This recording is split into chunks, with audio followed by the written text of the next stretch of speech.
All right, Jastin, A through Z.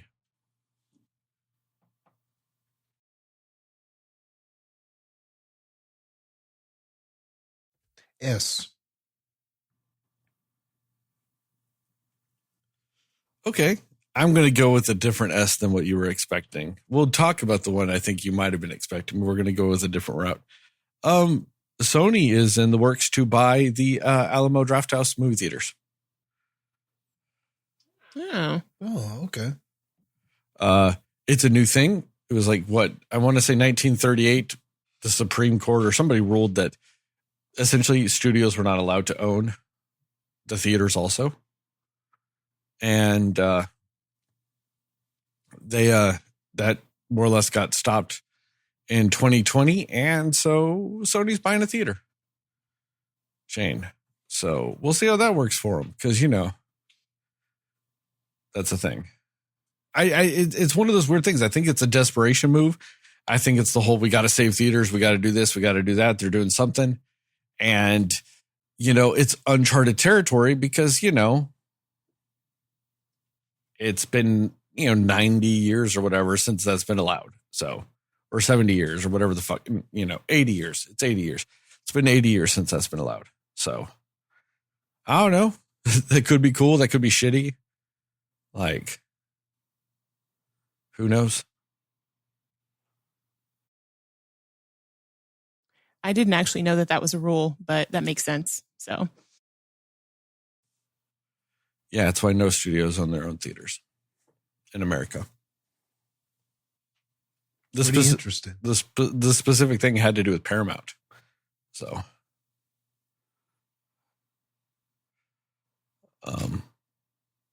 but yeah, in other news, I think this is what Jastin was originally expecting. Donald Sutherland passed away. He was President Snow in the Hunger Games movies. He was in Invasion of the Body Snatchers. He was also in one of my favorite Body Snatcher movies called Puppet Master. Now, I know you might be thinking, Sterling, isn't that about the little puppets? Yes, but also there is a Body Snatcher film called Puppet Master that he was also in. I believe he was also in, wasn't he also in Outbreak? I believe he was, wasn't he? Was he? I don't know. Who knows? Who cares? I remember him from A Time to Kill. That could be one too. He's been in quite a few films. I mean, yeah, those are just the ones I remember off the top of my head. A long career with a lot of consistency, always seemed to show up in his movies. I can't think of a movie where I thought his performance was a problem or, he was very consistent as an actor. And I don't know, sometimes I think we take that for granted, but he seemed like one of those people that just showed up and always did the job that he needed to do. Whatever the role was in the film, however little or however much, he always seemed to rise to the occasion. And I think that that's something that he should get credit for, because I don't imagine that's very easy to do all the time.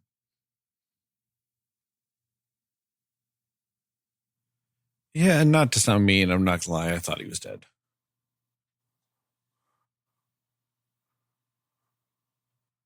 I just, whenever I saw the news come across, I was like, oh shit, he was alive still. My bad. And it's mainly because I honestly thought he was older than this. He was 88.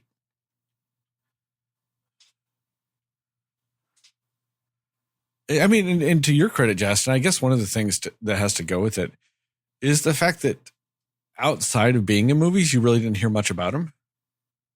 Which means he wasn't being an asshat for the most part. He'd just come make a movie and, just go live his life. And that's one reason why, like I said, I thought he had already passed, because he hadn't made a movie in a minute. And you just don't hear anything about him outside of that. Like, comes and does a movie and that's it, which, some people need to emulate. Yep, that's for sure. He was in Outbreak. Oh, he was also in Buffy the Vampire Slayer. Yeah. Yeah. He played the Giles part or whatever. Yeah. Yeah. With Christy Swanson. She's a fascist now. It's fun. It's super fun. But I mean, to segue though into another story, it really kind of ties into what we were talking about, Justin, about, like some people need to just kind of do their thing. And then when they're not doing their specific thing, they're not getting in trouble for stuff. Kind of like Justin Timberlake getting pulled over in the Hamptons for DUI. And then when he got pulled over and he was all sad and was like, oh no, this is going to ruin my tour that's about to start. Apparently the police officer, from what I've heard, according to legend, the police officer that pulled him over was so young that he went, what tour? Because he did not know who Justin Timberlake was. Wow. That is a little surprising because I feel like even younger people know who that is, but I guess he hasn't really had any music in a minute, but yeah. He's been on the producing side, right? Well, he was doing movies and stuff mainly. Yeah. I mean, the thing is, he was doing movies. He had that album that came out a couple of years ago. It was like, hey guys, I'm a regular person and I wear blue jeans. He had that album that came out. Yeah. Yeah, guys, he's a regular person who wears blue jeans. I mean, I will say I didn't know he was going to be on tour, but out of that, I would know who that was. It is very disappointing and sad to hear, though. He's not having a good year at all. Man, in my phone, I just remember him as the old him, suit and tie. It's like I'm a mirror. Oh, I'm just back. That might have been his best album. That was a great album. It's not better than Sexy Back. I'm freaking sexy back. Man, he had a lot of hits, huh? He had a lot of hits. He did. And then he stopped because he was like, hey guys, I'm an actor now. And then he kind of stopped making movies and he went, hey guys, I'm back to being a musician now. And then he stopped selling albums. Then he's like, all right, guys, I'm back in NSYNC now. And then nobody cared. And then he went, all right, guys, I'm going to go on tour. And then he got arrested. Magical career, that man. It's messed up, man. He's got to get back to the other stuff. He's got to get back to, don't be so quick to walk away. Go dance with me. Like, he got to get back to that. He probably does, but, he's too busy going to jail. And cheating on his wife. He also cheated on Jessica Biel, which normally I'm not against, I'm not going to hold that against somebody like that.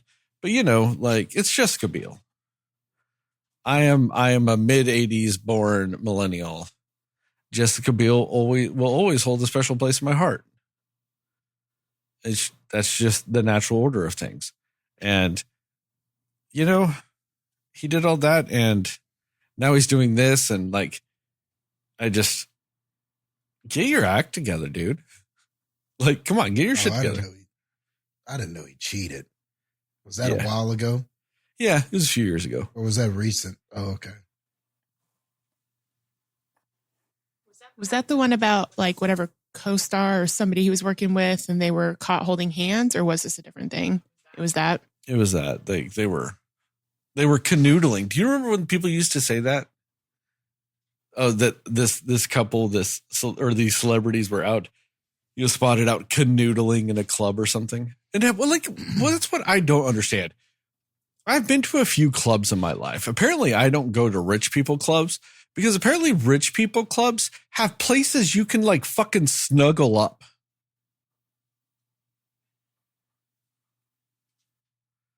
And I feel like I've missed out on fuck couches. Apparently clubs that celebrities go to have fuck couches.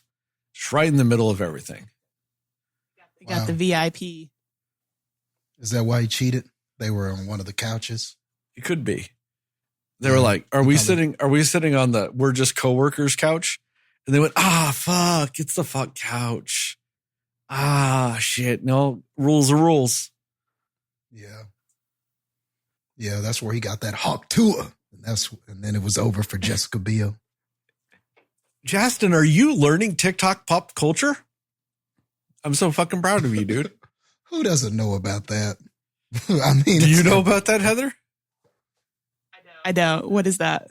You don't want to know. Yeah. Sterling might need to explain that to you at a later time. I'll send you the video, Heather. But for our audience, I'll explain it. It's a blowjob thing that a girl talks about on the street in a video, and it's fucking hilarious. Yeah, it's pretty hilarious. Like, I saw that video, and then, like, I already started seeing memes about it. I was like, holy shit. So, it was, like, almost instantaneous. I don't know if I've ever seen anything go almost that instantaneously viral. Because, like, I saw that video on TikTok, and then later that day, people were already putting memes of it on Facebook. I'm like, see, that was quick. I was late to it. I got the meme. How long ago was this? I don't know. I mean, shit goes fast. You might have already just missed it. You just might not have been on TikTok that day and missed it.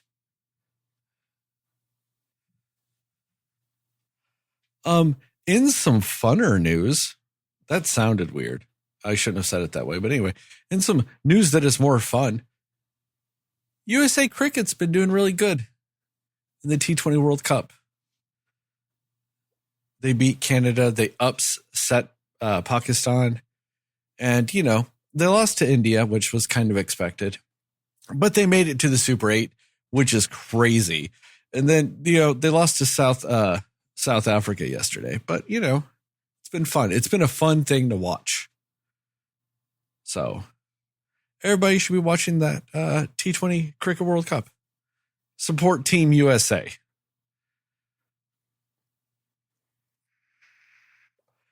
And final news, without getting into any spoilers, Boys Season 4 started last week. A week ago today, actually. The first 3 episodes came out on Amazon Prime. And then today, the 4th episode of Amazon, or of it came out on Amazon. But it's weirdly been getting review bombed on Rotten Tomatoes. A lot of people are going in there into the audience score and giving it a bunch of 1-star reviews. So this season right now is sitting at like a 30-something% audience score on Rotten Tomatoes. And do you guys want to know why? Yes. Uh-oh. Nazis finally realized they were being made fun of for 4 seasons. That sounds right, and kind of what I expected you to say. Wow, of course. Yeah. People kind of finally realized, because like I said, no spoilers, they are just a tinge, like just the ever so slightly less subtle that they are making fun of, like Trump and MAGA. Like, I'm watching this season and I went, oh yeah, they're just doing more of that. But apparently everyone else just kind of finally realized they were doing it and went, hey, can you believe this woke show is saying being a fascist is bad? That they are making fun of us? That they think we are the bad guys. And so they're mad now. They're mad. And that's really funny. Because when Eric Kripke was asked about it, his answer was, okay, then don't watch the show. He's like, whenever, somebody I think asked him more or less like, hey, are you worried that being review bombed like this or people realizing this or getting political about it, do you think that that's going to like negatively impact like the viewership of your show and all this other stuff? And he's like, don't watch my show. I don't care. Like, if you are just now realizing that in this season 4 and you're just now realizing we have been making fun of you this whole time. We have been saying you are the bad guy this whole time. Yeah. And like, my thing is, I feel like that show is so big on like human depravity and terribleness all around. Like, it makes sense to add politics in there and people who are very extreme with certain things that they believe in. Like, why would it not be part of the show? You know what I mean? Like, I just feel like that's a given. No. It's not that they're mad that politics are in it. They just now realize that they're saying that their politics are bad is all it is. And, like with the depravity and the lack of this and all of the stuff that The Boys has like uses to tell its story. Yeah, they just don't think that's a bad thing. That's why they didn't realize they were the bad guys. Because they're like, yeah, that's fair. That person said something you don't like. Yeah, you should be able to kill them. Yeah, that's fair.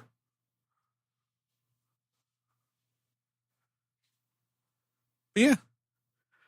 What a crazy world we live in. It's bonkers.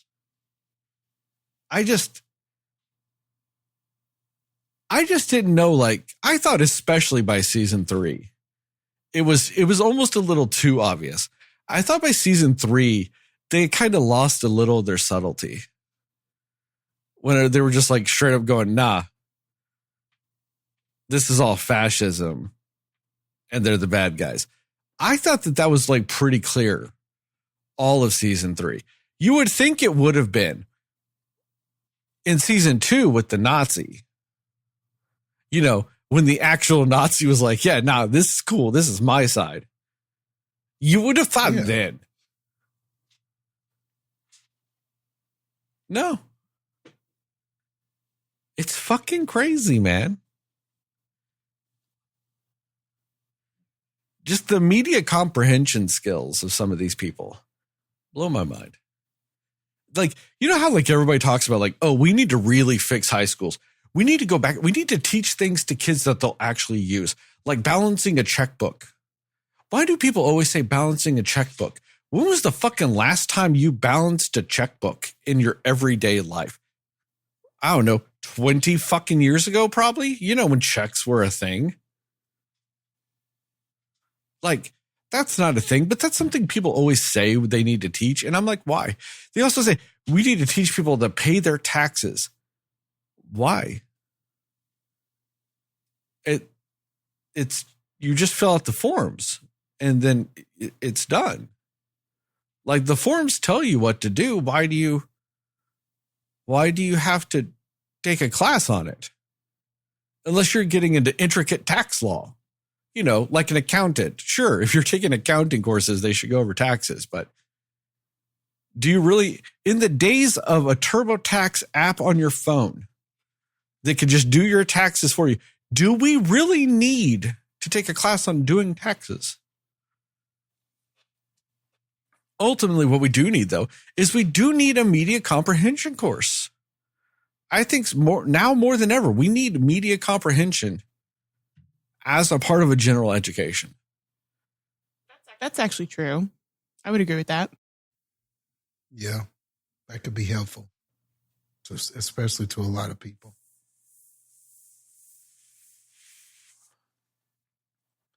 Too many people just don't understand. And they fail to grasp these things.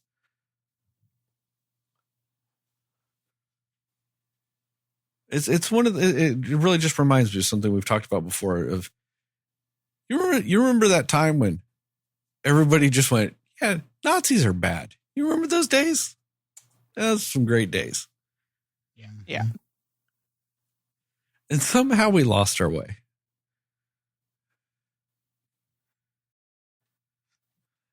You remember back in the day in comics when like Captain America punched Hitler and everybody's like, of course.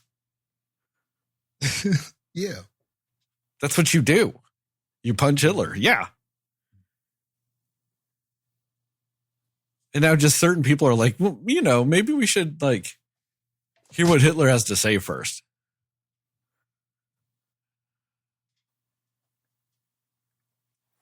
It really sucks because so many of those people look like me. They've all got some varying degree of facial hair. They've got no hair and they're all white and shit. And it sucks. Like, I get it if you look at me and you just automatically assume I may be like that. I get it. But, like, just don't punch me. And if you do and you call me a Nazi, I'll kind of get it still. Not because I am one, but, you know, they look like me. I promise I'm not, though. But I get it. That's the one thing that sucks about being a white man at this time. I might get falsely accused of being a Nazi just based on how I look. But I get it. I look like a naked mole rat if I don't have facial hair. So I have to have it. Like, and you know, my hairline at this point sucks. So I kind of got to shave it. Like, that's it. That's the best I can do, guys. The trials and tribulations of a white man. This is not the way you thought it was going to be going the day after Juneteenth, did you, Jastin? No, I didn't. I didn't know we were all going to be talking about the white man's burden and stuff. Yeah. It's a unique one. It's always a surprise at Cinema Slayers, I guess. Yeah. You know, it's just not enough people know that story, Jastin. Oh, yeah, you're right. I hope we get more movies on it. You know, if things keep up, it might only be half of them, though. I mean, Jastin, Heather, do you guys really want to live in a world where only half the movies are about a white man? Really? I don't know what I'd do with myself. Yeah, me neither. I mean, dark days. Dark days. Or I'm just bullshitting at this point. You guys got anything else before we jump into the episode? I'm good. Nah.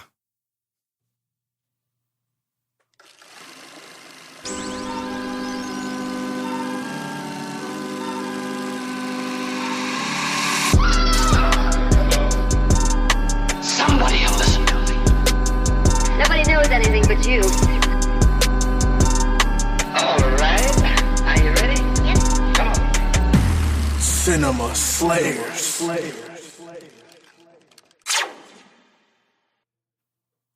Hey, Cinefans, and welcome back to another episode of the Cinema Slayers podcast. I'm Sterling, and as always, I'm joined by Heather and Jastin. And tonight we are going to talk about what we liked, didn't like, and everything in between with the new Disney Pixar movie Inside Out 2. We will go spoiler-free recommendation and score, and then into a more spoiler-centric section with time codes in the description to allow you to jump around if you so require. And with all that,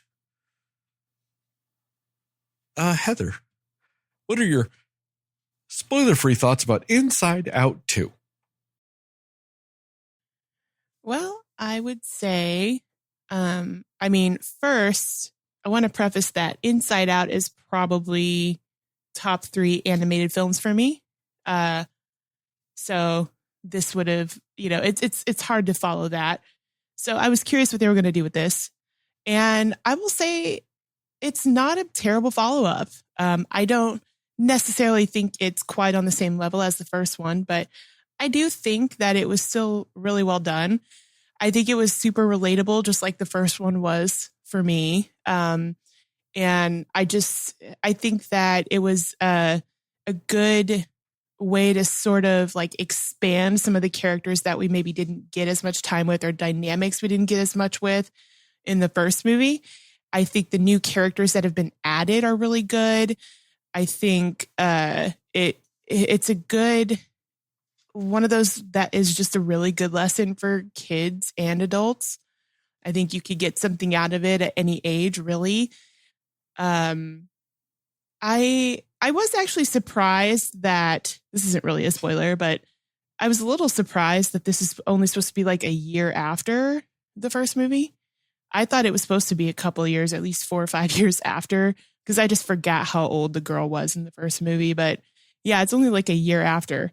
So that was interesting. But anyway, but yeah, I think that it had some really sweet, sentimental moments to it.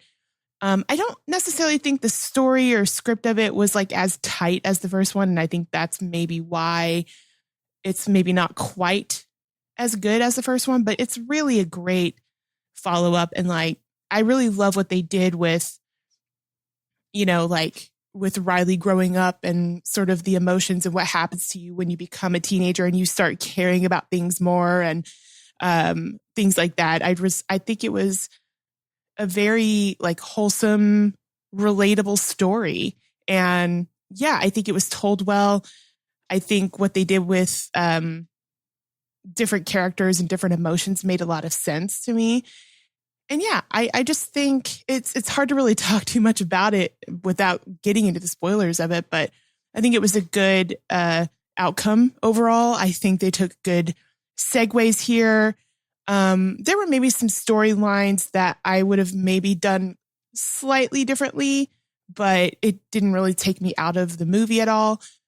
But yeah, it was nice to see the return of these characters that were really super likable in the first movie and see a little bit more of a few of them.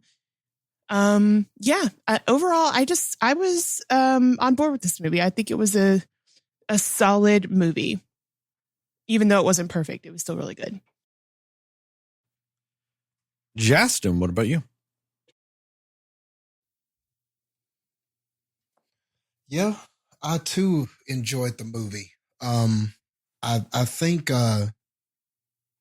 so I went back and watched the first Inside Out just before I watched this one, just to kind of refresh, because Inside Out, the first one, is one I do think is one of the better Pixar movies, just pound for pound. And I love the whole concept of the personalities. I loved the realizations that some of the characters made, like Joy and everything like that. And that journey was just not only meaningful in a way that a kid could understand it, but I just love all of the other little things it was saying about your emotions and how each of them can be important. You know, it just had a way of saying how all of your emotions are significant and everything like that. It just came together really nicely at the end. And I think that when it comes to the best Pixar movies, like, I think the best ones are the ones that have the best realizations in the third act.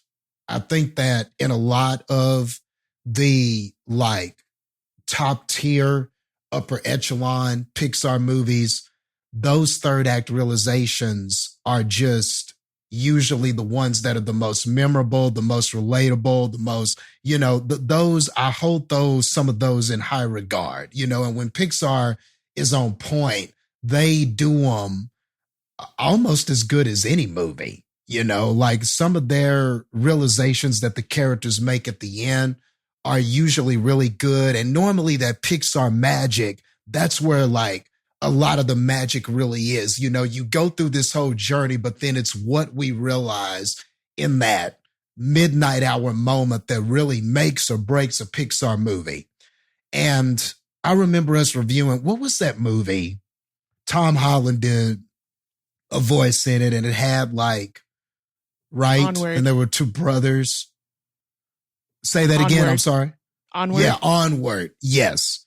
And I remember us talking about that. And I can't remember if you guys agreed or not, but I definitely remember me talking about the fact that when it got to the end and the realization was made, it just wasn't a very strong realization. It was just kind of one of those things like, okay, we get it, but it didn't really, it lacked kind of a certain magic to it. And Inside Out is kind of one of those movies where it didn't have that problem. When Joy makes the realization about the significance of sadness, that was just really great. And in this movie, dare I say, I think that the strongest part of this movie, one of the strongest parts, is the realizations made. And then I think this movie might have done something groundbreaking, because this movie, and I won't spoil or say exactly what it is, but this even goes back to the first film and says, hey, that thing we were doing, we weren't quite right when we were doing that either. And I don't know, that might actually be, I was trying to think, has any other sequel done anything like that? And I couldn't think of one. So I don't know. This may have stumbled upon and done probably one of the best third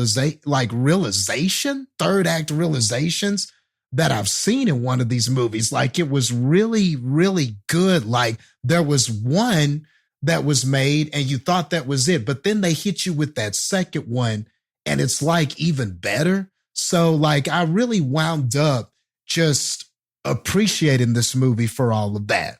And with the sequel, it's so hard because like the first Inside Out, just it had the advantage of being fresh and new, and it's all a new concept to us, and we're getting to understand what this is and everything. And it kind of had the advantage in that way. So this one, we've seen this all before. So how are you going to make this an interesting journey?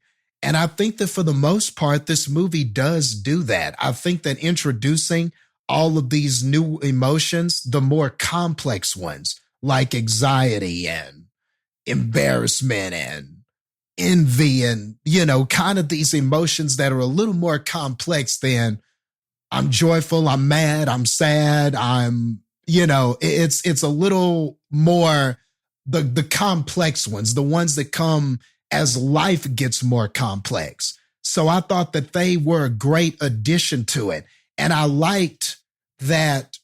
And I like what they did with those dynamics as far as protagonists and antagonists, especially with like the relationship with anxiety and joy. I thought it was great. I thought it was very compelling. And it was great what the movie was saying underneath the surface about how anxiety can affect a person. So I thought that all of that was just on point. And then also, I thought the journey overall was significant just because, like, it was saying a whole lot about, like, suppressed emotions and feelings and, and like the significance of all of your experiences and things like that. So, like, there was a lot going on with this movie, that I don't think a kid would understand. But I certainly appreciated just like everything that it was saying. So yeah, and in some ways, I would say that I enjoyed how this was a little more complex than the original movie. I do agree, Heather. I don't think it flows as well as the first movie. Some of that, I think, is just because it is a lot more complex. There are a lot more characters. There are a lot more things you have to juggle and balance.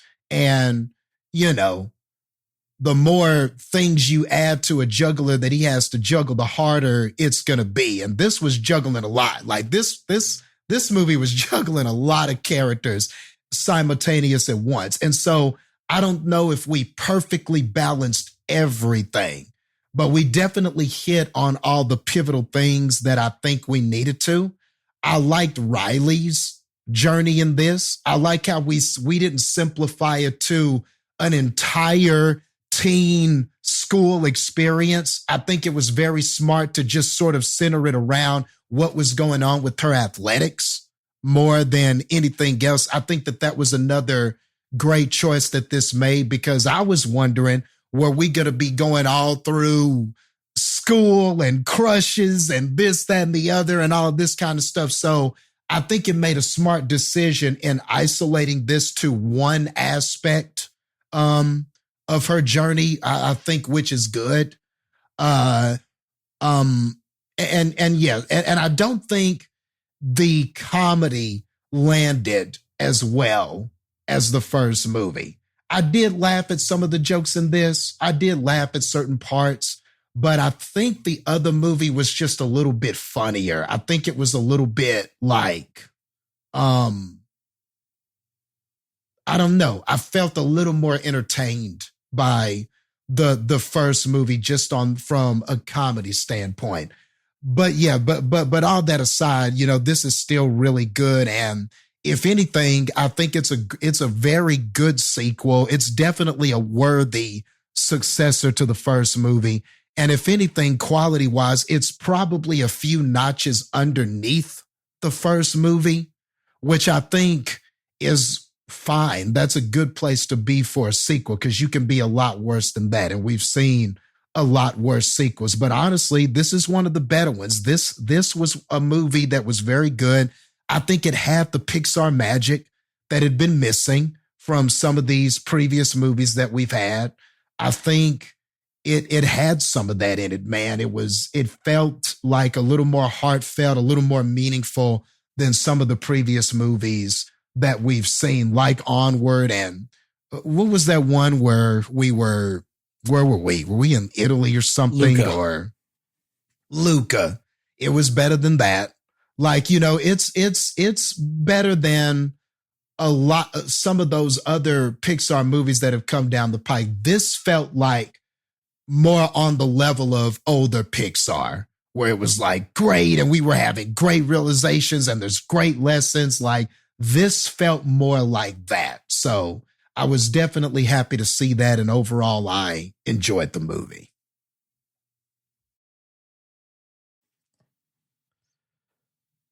This movie has a very unique trait to it, where it introduces a character that actually kind of perfectly describes my feelings about this movie. When it comes to the brand new character of Ennui, because that's kind of where I stand with this movie. I thought it was weak.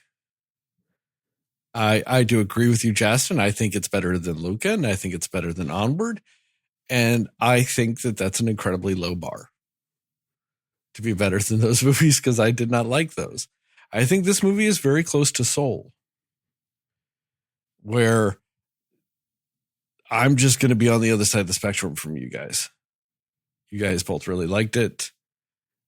I watched it, and I'm kind of just like, I will hate it. But also just, this movie, to me, did not do as well as the first Inside Out did to me. I don't think it handled the handling of emotions as strongly as it did the first time around. I think when you added the complex emotions into it, I think it kind of got in over its head. I think it did it and just tried to simplify it and tried to force some of it in a way that made the movie kind of just bumpy. And I think that that's what you guys were like. That's my way of saying what you guys said when it comes to the whole, it doesn't flow as well. And I think that's because I don't think they did as good of a job this time. It's the unfortunate thing of writing a sequel to something that maybe didn't need a sequel, and the forced need to expand upon the universe, and in doing so, introduce things that were blatantly left out of the movie the first time around for no reason. Because why is it that the adults in the universe only get these other complex emotions? They only show up randomly.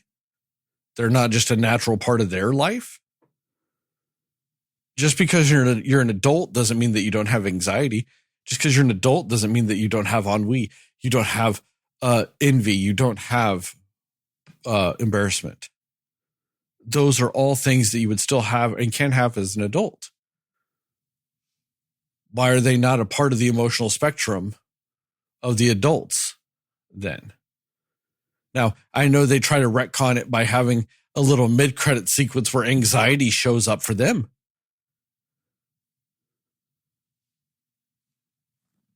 But is that just the thing in this universe that you only actually have the 5 emotions and these other ones kind of just come and go whenever?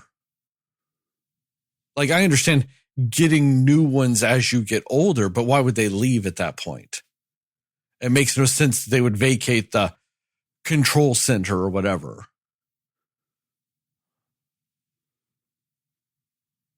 And so that really is kind of the bad position this movie puts itself in by having to add that into it.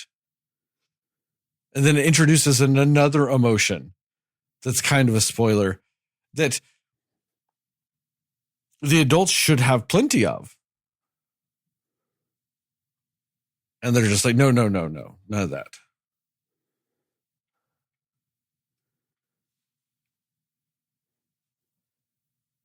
It just kind of gets a little messy like that for me.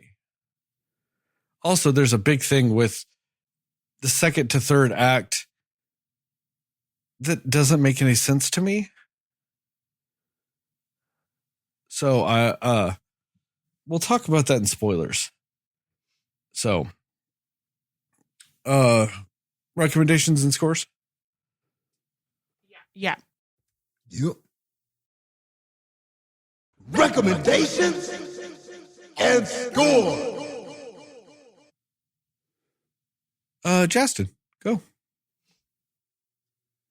Yeah, it's going to be a recommend. I think it was enjoyable enough for kind of like the first one. I think it's enjoyable enough to where kids can follow it and understand what's happening. The story that's going on the outside with Riley and a sports team and all of that stuff is pretty simple enough to where I think it can be followed. And then what is happening with the kind of the emotional turmoil that's going on in the control room and everything like that.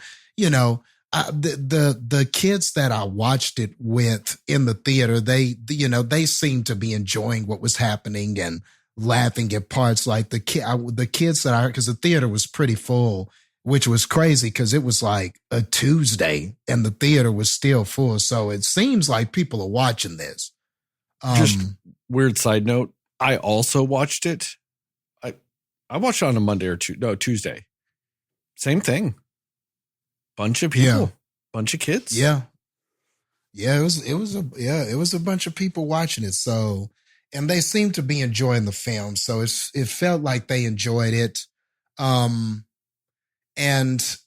then I think that just for people who are older or people who just kind of comprehend more of what the movie is saying beyond the surface, I think there's something there for them too. So in the spirit of the first movie, it's a lot like that. You got these simple characters and things going on, but really what makes Inside Out good is what it's saying beneath the surface, what it's saying about how these emotions affect you and the value that we place on them, or sometimes don't place enough value on them, and everything like that. You know, it's saying so much underneath the surface that's significant. So I think that there's something for everybody like that. And the movie's not bad. It's not poorly made. There's nothing, all the characters pretty much stick to what they were in the first film.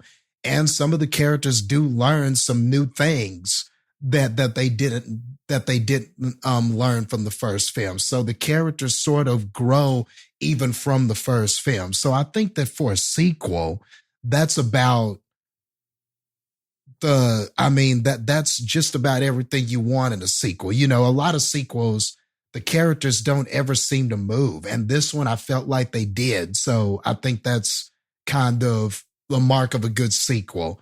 It introduced some new things that I think did make the story interesting. So I think a sequel has to do that to be successful. And at the end, I thought that the realizations really landed with me and wound up being pretty strong at the end. So I think that if you like the first movie, I can't guarantee you'll like this one as much, but I do think you will at least like it. You know what I mean? I don't think you walk out of it hating it. It's not a betrayal of anything that happened in the first movie. If anything, it just expands what happened in the first movie, but it's not like you're going to be like, this is not my Inside Out. This is not my Joy. It's not like Joy takes a knife and starts killing someone. You know, it's not a betrayal of the first film. It tries to follow that up and do it in a way that doesn't undermine anything it did before, but then it tries to give you something a little fresh on the other side.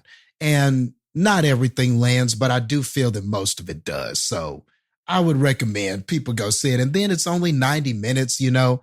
Pixar for a while was doing over 2-hour movies. And, you know, it seems like they kind of dialed it back. And now, you know, back to the 90 minutes. So, you know, it's got a pleasant runtime. It doesn't overstay its welcome. It's in and it's out. No pun intended.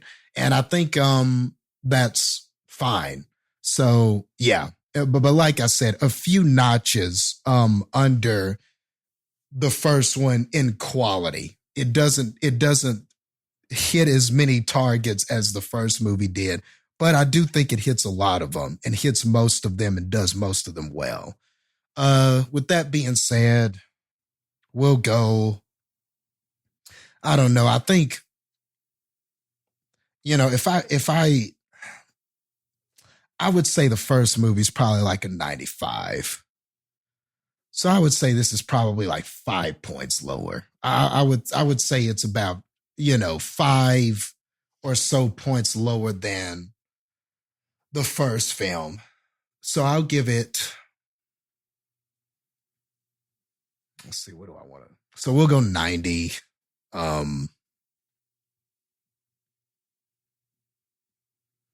90 magic pouches that just need to shut the hell up and give me the item that I actually need to get out of the situation out of 100. Heather, what about you? Yeah, I recommend it. I really liked it. I think it's good. I agree with a lot of what you said, Jastin. It's not quite on the level of the first one, but it's definitely not a whole lot lower either. I think the lessons and everything really resonated with me.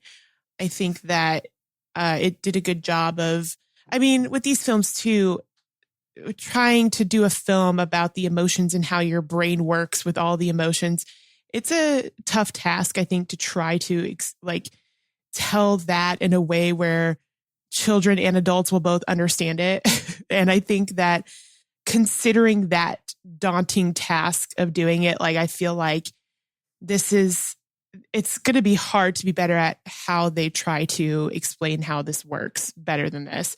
Sure, there's things that they could have done better, but as far as like the most basic level of understanding how your emotions and brain work with all of that, I really appreciate the thoughtfulness that they put into how they do both of these movies. And I think that they do it in a way that, for me, like, I related to the message and I related to what it was saying in both of these movies. And I agree with you, Jastin. Like, I love when a movie has like a very strong, thing it's trying to teach you, but it's not, I mean, it is like in your face obvious, but they do it in a way that makes sense for the rest of the story. It's not just something that they're just throwing it in there at the end because why not? It's Pixar. We got to give some kind of good message. Like, you feel like it kind of flows with what they're doing with the rest of the story with these two movies, at least in my opinion. So yeah, I do recommend it. I think it's fun. I think it's emotional. I think it's entertaining, and just it's a good time. I definitely I still think it's up there. So yeah, I would recommend it for sure. I honestly, like, surprisingly, maybe I'm just a touch lower than you, Jastin. I'm gonna give this 88 broken senses of self out of 100.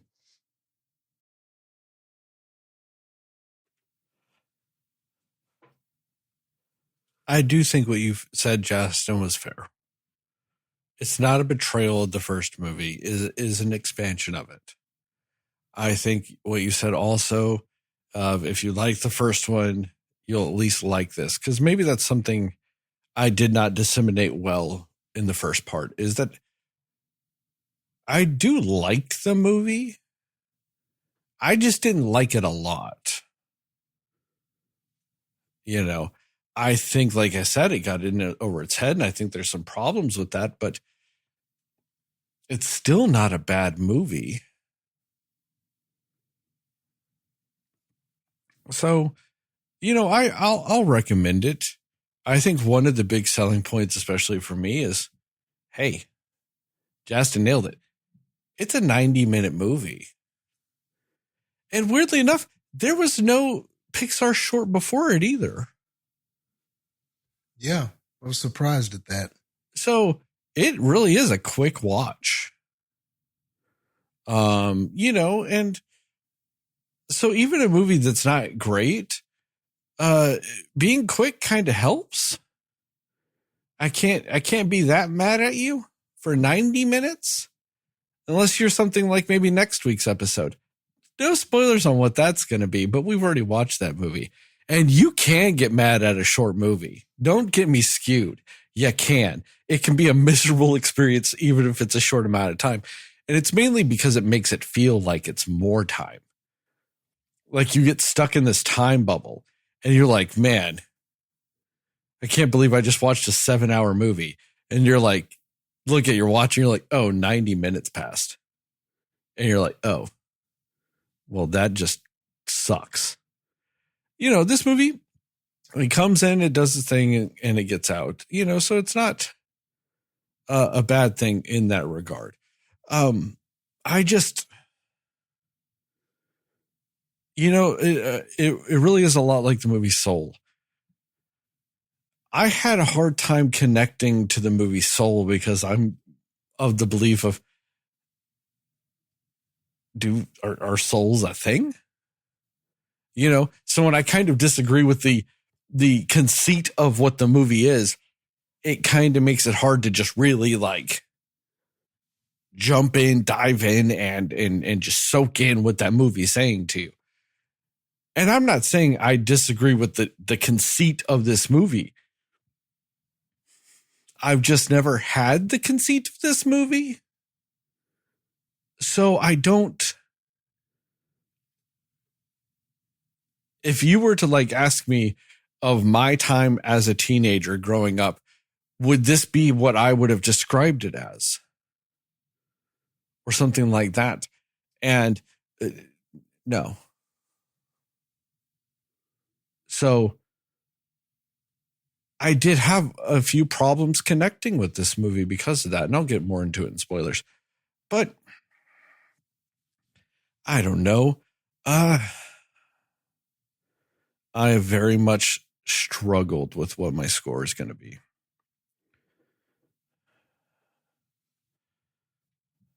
originally I was actually lower than where I'm at now. I did raise my score over the last couple of days, waiting on for us to record.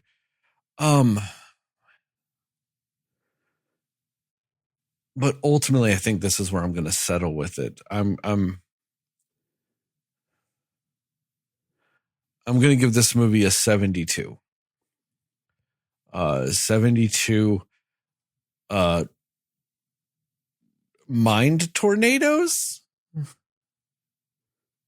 out of 100. That puts the official Cinescore at an 83. Spoilers? Yeah. Yep. Spoilers. Yeah, I guess I'll just kind of continue with what I was saying on that. I've never really dealt with anxiety. That's not really an emotion I deal with ever. So like that being the main quote unquote villain emotion.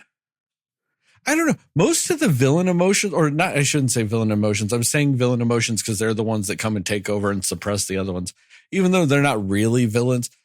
But just the new emotions, only one of them's ever been a thing I've ever experienced, really. I know ennui. That's very much a thing, like boredom, the apatheticness, the whatevs, Yeah, sure, I totally understand that one, but embarrassment's not a big thing in my life, never really has been. I don't get embarrassed that easily. Anxiety is not really a thing I deal with too terribly much ever. There are some elements of some anxiousness here and there, but it's never really been a big thing as a part of my life. And jealousy is not a big part of what I do. I don't tend to get jealous that much. I was actually probably jealous more as a little kid of other people having toys that I didn't have than I have been as an adult. Jealousy isn't really an emotion that really factors into my life. Even going back to this time period, even if I was to look back 25 years ago, those emotions weren't really that much of a thing for me. So as those are the new complex emotions, these are what have been expanded upon in your life. This is what gets added to your emotional spectrum as you do all this. And those aren't things I've ever dealt with, really. Like little tinges here and there, but never enough for me to like really, recognize like this movie does that. Like that's the complexity of what's added to you. So some of that was lost on me. But also, I know that they were trying to do the old team versus the new team type of thing. But, I'm not going to lie. Disgust would have kind of teamed up with envy. Or boredom, for that matter. Same with anger and fear. They would have teamed up with anxiety. Anger would have also teamed up with envy. I think some of the old emotions had more of a place with some of the newer ones than what they were really tying into. I think sadness would go well with embarrassment and anxiety. I know that they tried to imply that like those are things that come in at the end. They all learn to work together or whatever. I'm talking about from the get-go. Fear and anger would work well with anxiety. I think that they would have, if you actually went based off what the emotions are, they would have sided with anxiety. Especially fear. Like fear plays so much into what anxiety is. Why would fear not side with anxiety? They're two peas in the same pod. I think the only one that really should have had an issue would have been joy. And I get kind of why you wouldn't do that, because then it really just becomes the first movie all over again of just Joy disagrees or Joy's the odd one out. And like, so they wanted to have some team elements to it and all this other stuff. I get that. But if you actually look at what they are, I think it would have made more sense to still do that. Even when you're looking for a sense of self. But what I was talking about earlier also, when I said part of the third act, second to third act doesn't make much sense to me. They had a bunch of things that were not committed to short-term or long-term memory added to the stream, or added to the what makes Riley Riley. And then that's the ultimate thing, is it's like, oh, all these little things are what make you you. All these little moments in your life, whether they're good or bad or awkward or this and that, they help structure who you are. And they were like acting like, you know, ultimately in the end, at the end of the movie, that was a very important thing to learn. That those little things are what make up who you are. Big problem with that is, though, is that also based on the way the movie's structured and what they say in the movie and what they've said in the other movie and all this other stuff, all the things that are in your long-term memory don't. Because if they have to be in the little pool thing to make you who you are and all this other stuff, all the memories that are on the fucking shelves that are stored in long-term memory that are all throughout the brain actually don't register with who she is and who she will become. Because they are not a part of that. And that's weird to me. Because why would some things be and some things not be? You know, like that was a weird thing. I don't think it should have just been all the things from the back of the brain that ended up making her who she is. Like, why at no point in the movie did they go, hey, maybe we should take all these little orb things and throw them in this little pool then? Like, it just doesn't structure out to me.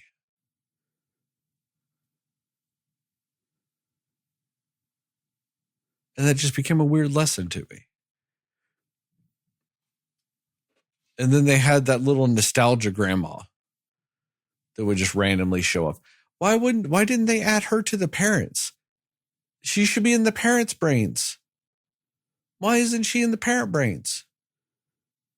Like, why at the end of the movie, when they're like, how was camp? And she goes, it was cool. And it's just anxiety is the one that shows up. Then they're like, see, adults have anxiety too.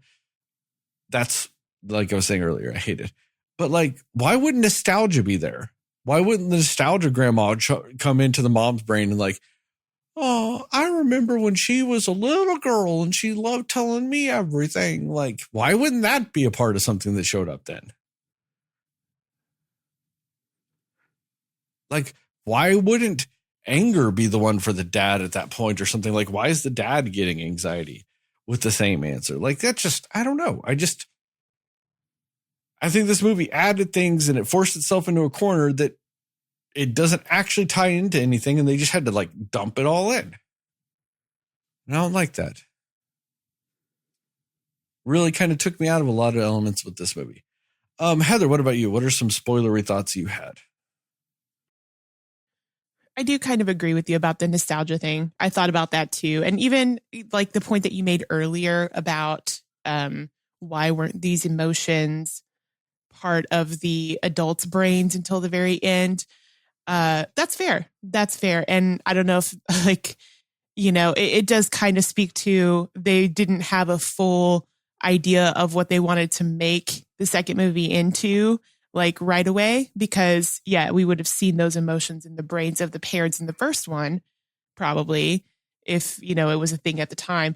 But, you know, I guess it's one of those where it didn't take me out of the movie too much to where I actually thought about it during the movie. I didn't really think about it until like you brought it up, but it is a fair point. But I guess that would also maybe take away the surprise of what the movie is going to be about if we had seen them beforehand. I don't know. But yeah, I do agree about the nostalgia thing, because I'm like, yeah, I think, and the fact that they were like, no, nostalgia, don't come in yet. We'll let you know when we're ready for you, kind of thing. And I think kids can have nostalgia. Teenagers can have that. Like, especially, from the first movie when she had moved away and all that. She could be like, remember when I lived here? So I think nostalgia could still have been a thing for her. And I also just remembered, I think the first one came out in 2015, right? And maybe that's why I figured this movie was so much later, because 9 years in between the movies, but in the movie, it's only like a year difference because she's turning 13. So I think that's why it just felt like she was older than she was or something. But yeah, just my few things that stood out to me in the movie that were more on the like criticism sides. Whenever the coach wants to invite Riley and her friends for the hockey camp, and it's the whole thing of, she's, trying to be tough on them because it's a camp and whatever. And she's like, all right, girls, like, basically just being harder on them than everybody else. But I'm like, I feel like what she did would not have been accurate, because they're like taking pictures, being silly, having fun. And she's like punishing the whole high school team for these little 13-year-old girls that are just like excited and having fun. Like, I just think that was a weird call to say from the coach, like, okay, you guys want to be silly who have never been here before and are still in middle school. I'm punishing our entire high school team because of you guys. That was a weird call to me. I feel like that was odd and wouldn't have actually been a thing, but I could be wrong. Yeah. So, but like, I don't know. And I think it is an interesting point that you bring up to Sterling about, if you don't relate to a lot of these different new emotions that got brought in, yeah, I do think that you would have a more difficult time enjoying this movie, or maybe not enjoying, but connecting with it, because for me, I feel like I'm the exact opposite, where I'm like, anxiety is the most accurate portrayal of an emotion I've ever seen in a movie. Like, because I think about my own brain and my own, how it works. And like, I feel like it's very accurate. Like sometimes it's all consuming and sometimes it's working overtime and all these things like that. And so I think it was a really excellent way to show and represent anxiety. And I appreciated that too, because yeah, I don't think I realized that anxiety was a big thing for me when I was a kid. I just think it's like the normal, oh, I'm more shy, and so I get nervous more easily. But the older you get, the more you realize, no, that actually is anxiety. And so I don't know. I just feel like I appreciated how they represented it. And I also like how anxiety wasn't always bad, like they showed that there were sometimes the anxiety like meant good, or sometimes the anxiety actually helped her through a situation. And so I kind of appreciated that they show having anxiety doesn't always immediately mean the negative. I think that was kind of a cool message as well.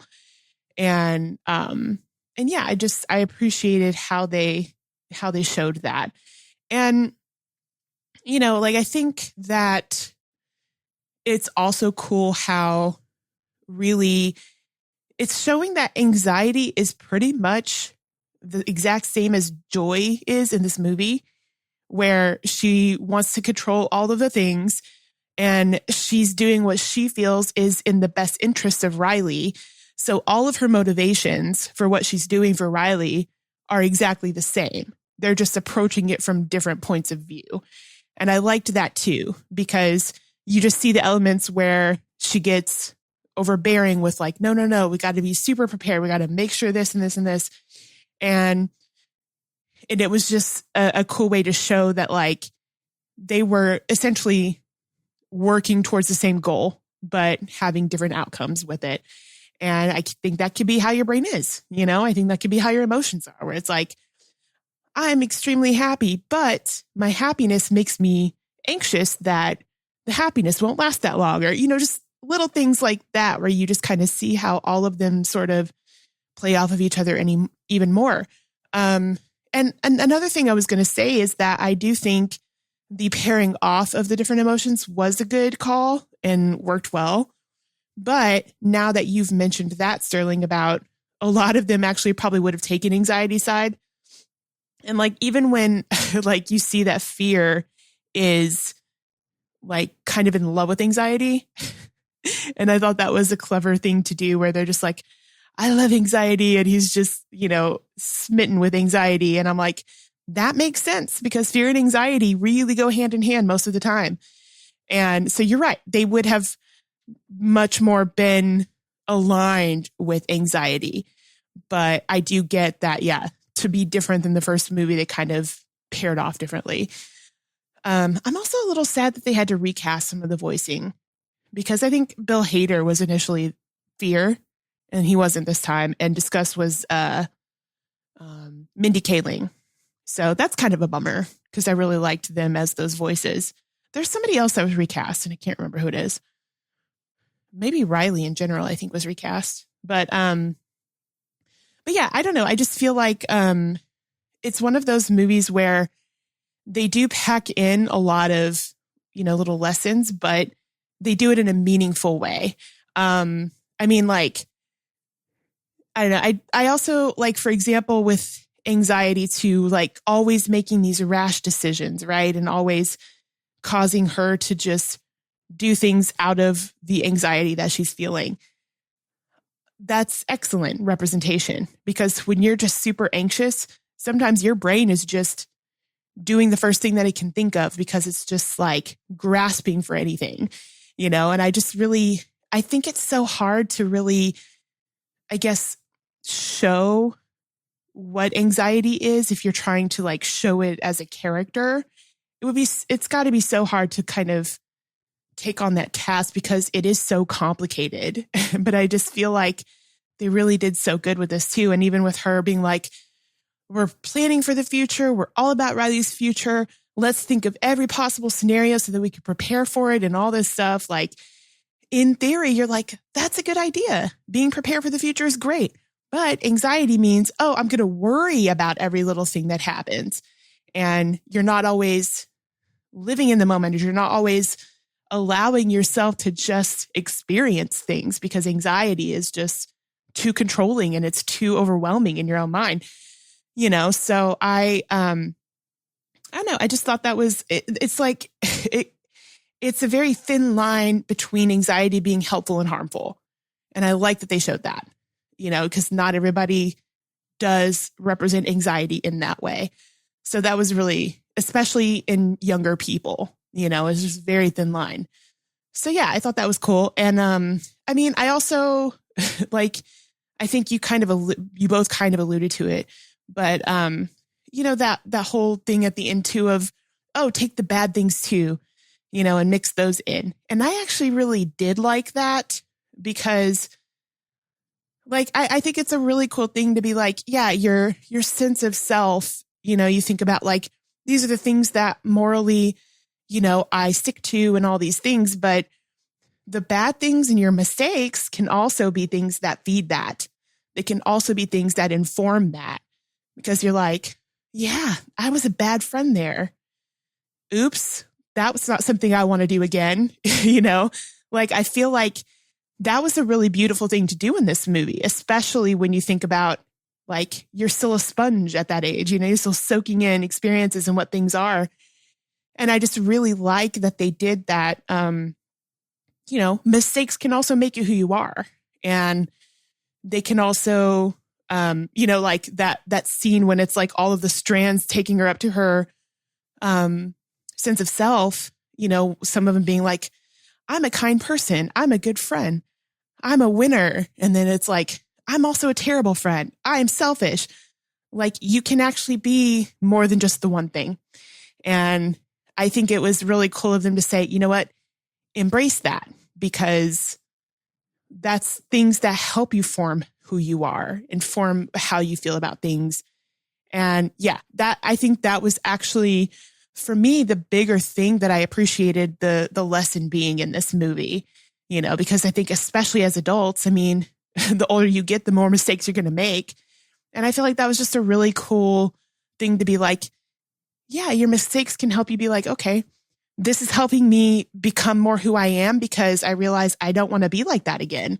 I realize the experience that gave me and I don't want to do that, you know? So I think that was really cool. But yeah, I don't know. It was such a beautiful like display of just how the brain can be sometimes. And even like the one simple line that they have in the movie where Joy is on the journey with the other emotions.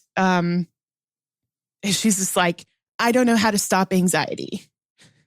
I love that line because it had different meanings. She's like, no, I physically don't know how to stop her from trying to control everything, but also like, I don't know how to stop myself from being anxious. Like, I love that there was kind of that double meaning with it.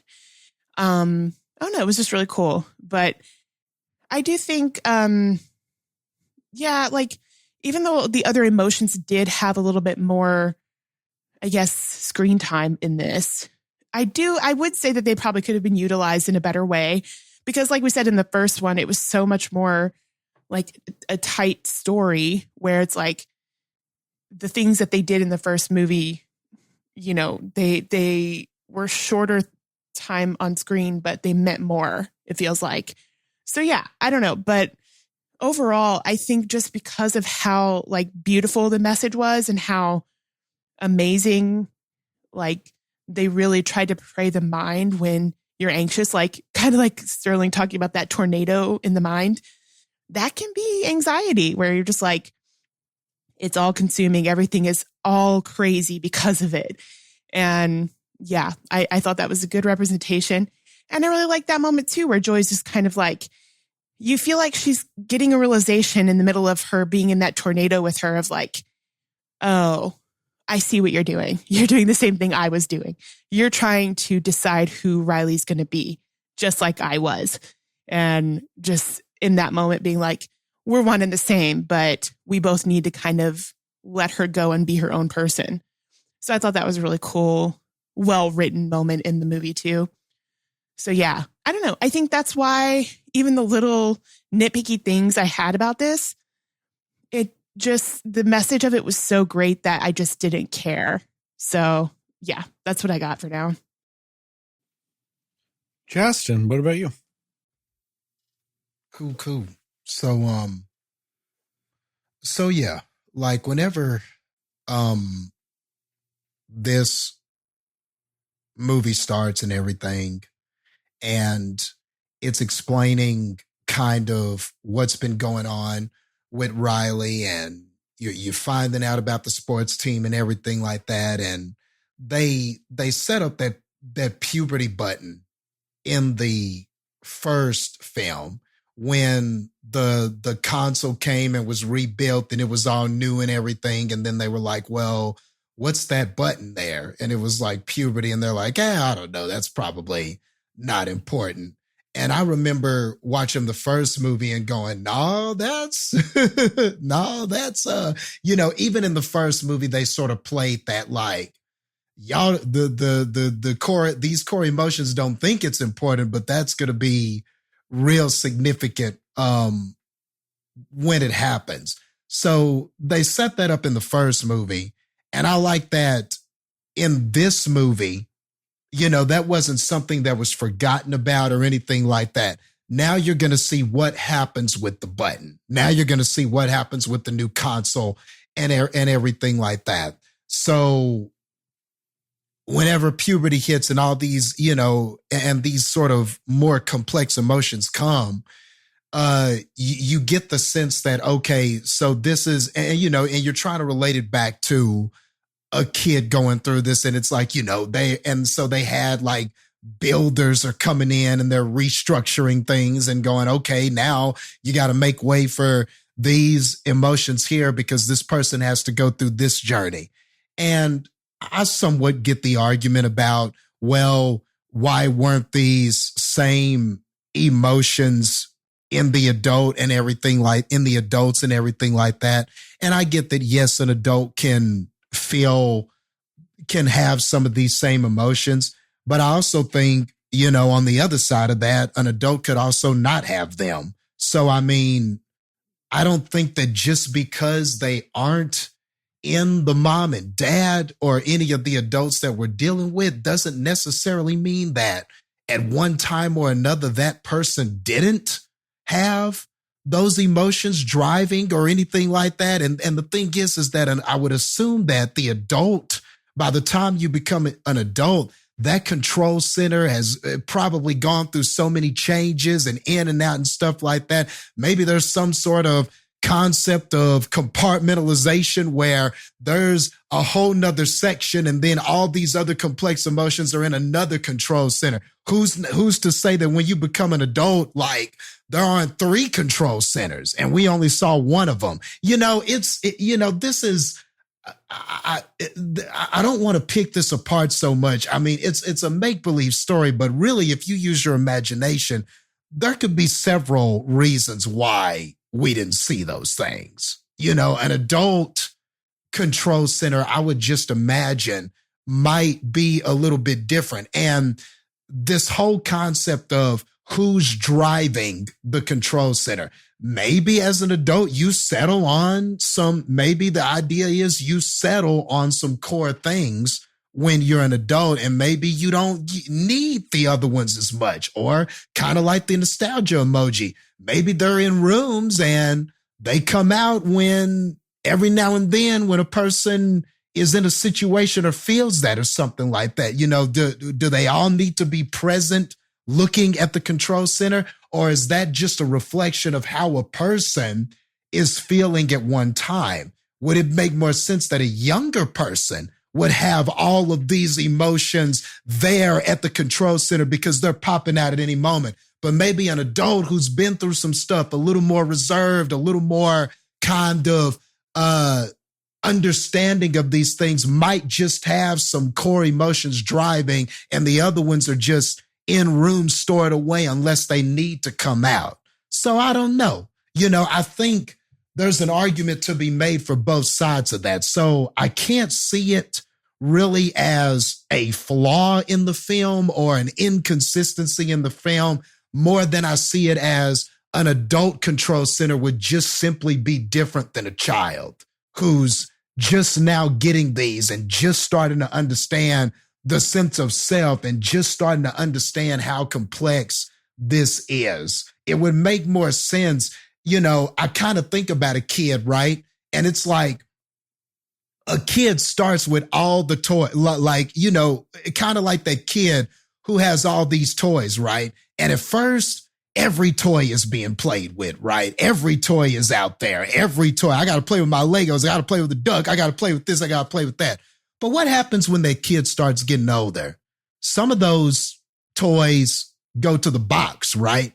Some of them don't get played with as much. Sometimes you settle on some of these few toys, and then those toys maybe make more of what you enjoy or who you are and what you kind of enjoy. Doesn't mean those other toys aren't there for you to play with, but the ones that are out are the ones that really kind of drive your fun as you begin to figure out what you're having more fun with and more about yourself and how you relate to those toys.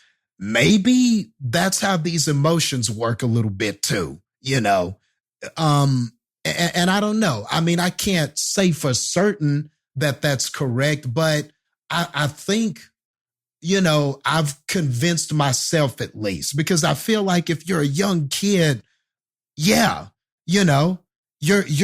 experiencing so many emotional things at once, and it's all new and it's all exciting. And it's like, oh man, we're all out here. But I feel like as you grow up, man, like, don't you settle? Don't some just kind of settle, and then you are who you are and you kind of know who you are. And I feel like you got those core ones that are just you, right? And then maybe every now and then those other things show up when crazy life events happen, right? But to a kid, everything is damn near a life event. Yeah, so I don't know. But to me, what betrays that idea, though, is the fact that the adults had the same exact ones as the kids. Like, it was like, oh, that's the 5 emotions. They have the 5 emotions. And the dad has the same 5 emotions. They all had the same 5 emotions, and they were all in varying degrees of what and this and that. Like, that's what kind of, if they had shown that, like, different people have different ones in control or in their control center, that would make sense to me. But they showed that the parents have the exact same ones as Riley, and that's what kind of betrayed that idea to me, is that in the first movie and this movie, it shows like, oh, it's just the 5. And they go, nah, there's the other hidden ones.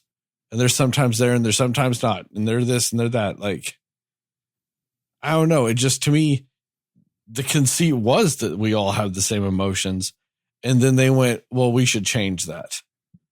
And they had to back themselves into it because they had already established that one was the way from the first one. I see.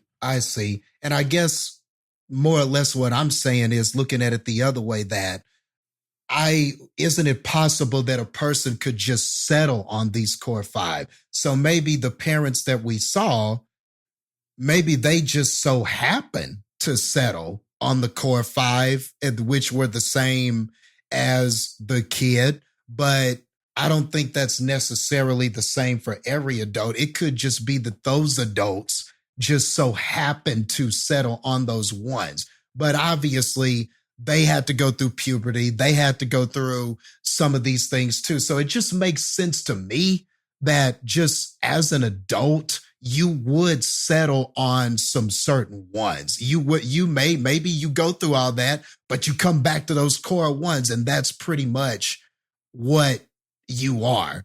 And we didn't see every single adult. We just saw, a few. So I think, and then obviously for a movie, it's going to be easier to tell the story if, you're seeing the same ones that are in the kid. But I don't think that it's necessarily saying it has to be those, or it can't be different ones, or anything like that. I think they wanted you to experience them the first time with Riley and her journey. That's who this is about. But I don't know. I feel like with the way they do this control center and how it can easily be rebuilt based on what a person experiences, and how some emotions can just be in rooms and stuff like that, which they show with the nostalgia emotion. I don't know.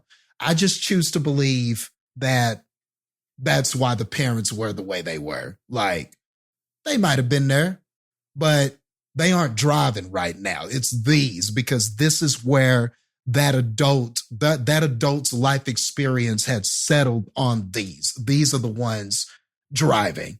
But I could totally see some other adult, and maybe anxiety is there because they have anxiety all the time. Or maybe this one has a case of, I don't know, ADHD. So that might mean different emotions are there in the driver's seat than your core.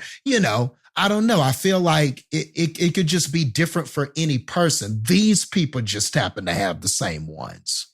I will say kind of a little to what you were saying, Jastin. I think like you look at the parents, and when they go into their minds, what emotions are the main ones driving, which I always think is interesting, because I think the mom's, like the one that's in the front and center for her, is sadness, right? I think that's the driving one for the mom. And I think anger is the one for the dad. And it's funny because you're right. I think it just kind of plays to that, like when you're an adult, your emotions are more formed. And so it's like sadness might be driving, but sadness isn't the only thing there. And it's not the one trying to take over everything. And, because all of the emotions are more matured and working together better because they are adults at that point.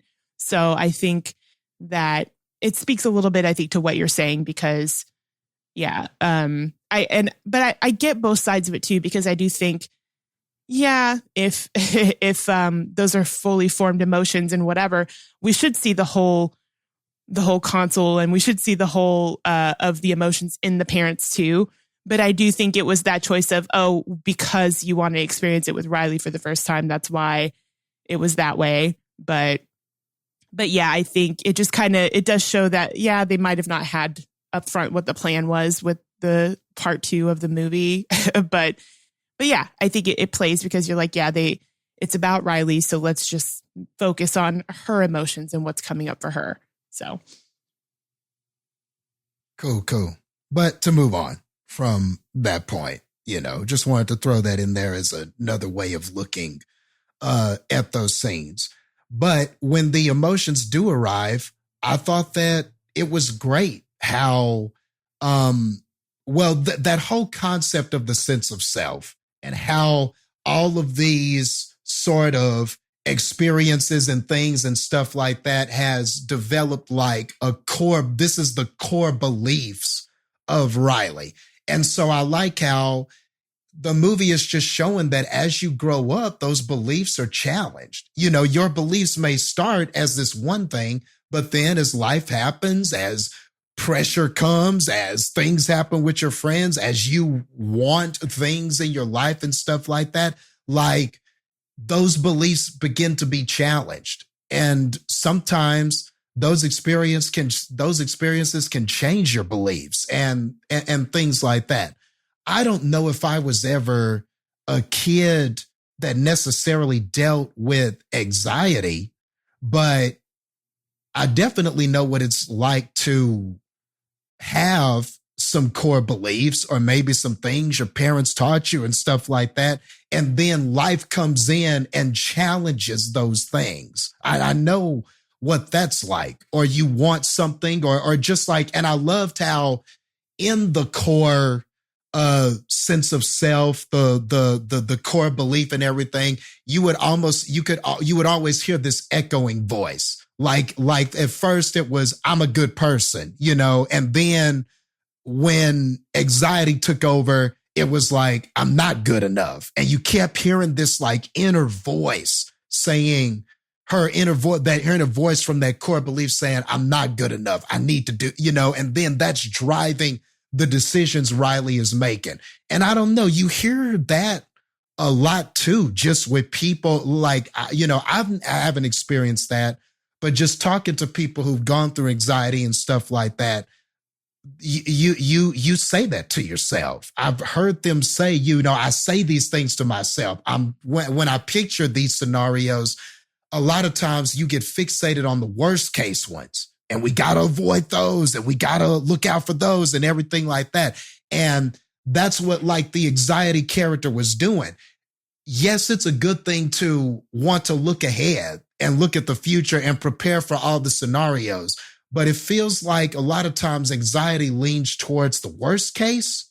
It's harder to see the positive ones or acknowledge those. And, that's kind of where Joy was coming in like, oh, but, like when they were there at the simulation place and, anxiety's like, oh, what if we don't score a goal and the coach thinks we're terrible and we don't make the team, and then Joy comes back with, but what if, the coach thinks we're great and we become an inspiration to the entire team and the entire school and all this stuff, kind of throwing the opposite scenario, but it's still like hella overly positive and unrealistic, So I like how it was playing with those different concepts, but also playing with kind of what you tell yourself, like what you kind of, and how like what you're constantly telling yourself drives a lot of what you do. There were just a lot of great things in here, man. So her saying, I'm not good enough, changed kind of how she was going about making decisions with her friends, what she felt she had to do, how she had to be accepted, everything like that. So I like that kind of inner voice thing that was happening there with that. When I also like that, when anxiety and the other ones came in, I like the fact that they pushed out the other core emotions. And so they all got to take the journey with Joy, because in the first movie, it was just Joy that was mainly joy and sadness were the main ones that were out there taking the journey, because because Joy had to learn the lesson about the significance of sadness and everything. But it was mainly them. But I like how in this one, all of them got to kind of be along for the journey and everything like that. I thought it made things feel a little bit different. I did too catch on to the fact that Fear kind of was like, well, Anxiety would have had a plan. Anxiety would have, Anxiety kind of has a plan, huh? She always has a plan. And he sort of was like, in his own subtle way, siding with her a bit. And I think that was sort of to say that those emotions do sometimes run together. I think that was deliberate, like having Fear kind of say, well, I don't know, I kind of liked her decision there. Or, I don't know, that was kind of something I could get behind. He sort of was implying that those emotions do sometimes go together, or that those emotions can be significant. And I think Joy hadn't learned that yet, but those are all like subtle hints and clues to kind of where the story is going. But at the same time, also telling you how kind of how those complex emotions can be compatible with some of your core simple emotions. So I think that's kind of what it was saying. I don't know if I needed that character to be on their team or just to be like, forget you, Joy, I'm just going to go over here. I don't think the movie wanted or needed to do that, but I do get why Fear was saying those things, because Fear would be able to see how some of those, how because anxiety, plays into Fear a lot and vice versa. So I think that they did a good job kind of subtly saying that without like, Fear having to turn. I like that we sort of divided the teams, and our team that we're familiar with kind of had to go on their own journey and everything. So I thought all of that was cool. Where I think the film does get a little bumpy, though, is when we get outside of the control center and we're taking that journey. I don't know if it just lasted a little too long for me, or if maybe the point was already made, but like the video game character, and then although that was funny and that was kind of cool, I don't know, that felt, I don't know. None of those characters were as interesting or I guess as lovable as the imaginary friend in the first movie. And so maybe that was the issue. Bong. Bing Bong. They were trying so hard to have another Bing Bong. They were trying so hard to Bing Bong again without doing it. Yeah, but it felt like, but it didn't even felt like, because Bing Bong was like very sentimental.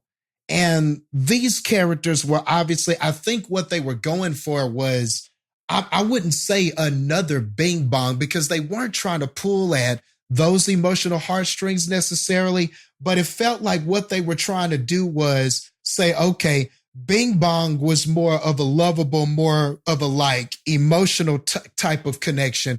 Let's try to do that, but we're going to lean into the comedy and do it that way. So the video game, he had an attack that wouldn't work and stuff like that. None of that is pulling at the emotional heartstrings. That's more it trying to be funny. Or the pouch going, hey, I've got 3 things. What are we going to choose? That's none of that was trying to get you to feel the way that Bing Bong made you feel. All of that was comedic shit. You know what I'm saying? I'm talking about the silliness that Bing Bong brought, though. That element. Because Bing Bong was, yes, I agree. The whole point of Bing Bong was also to attach it to sentimentality of the imaginary friend and all this other stuff. But Bing Bong also was a silly as fuck character. It was just a bunch of silly nonsense. And yeah, that's he did have the wagon, and you sang, and the wagon rainbow powered, and yeah, and that's what I mean, where it's like with the video game character, it was just a look at the silliness. When it comes to that 2D dog thing, it was like, look at the silliness. Look at the silliness of Pouchy. That's what I mean when they were trying to recreate the Bing Bong part of it. Wasn't necessarily sentimentality. it was just the silly character. Look at the silly things. Remember the silly things from the first movie? Look at the silliness.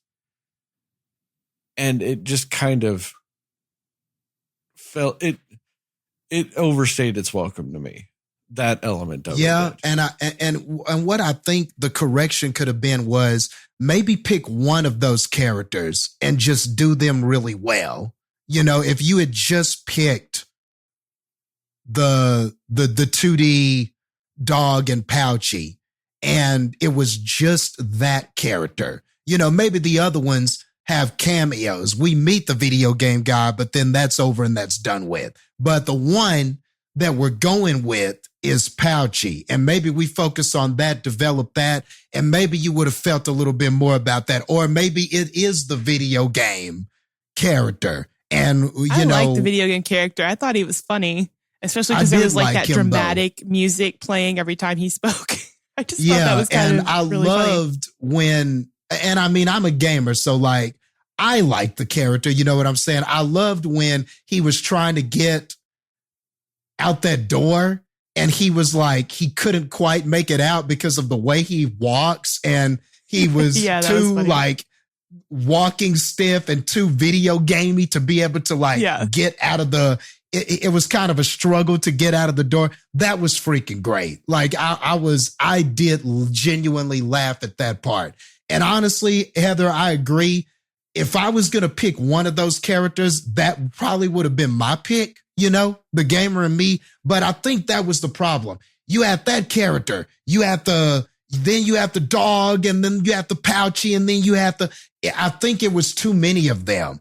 Pick one, you know, let the other ones be a cameo. Pick one. We go on a journey with that one. We learn something about that one. We have an emotional moment with that one.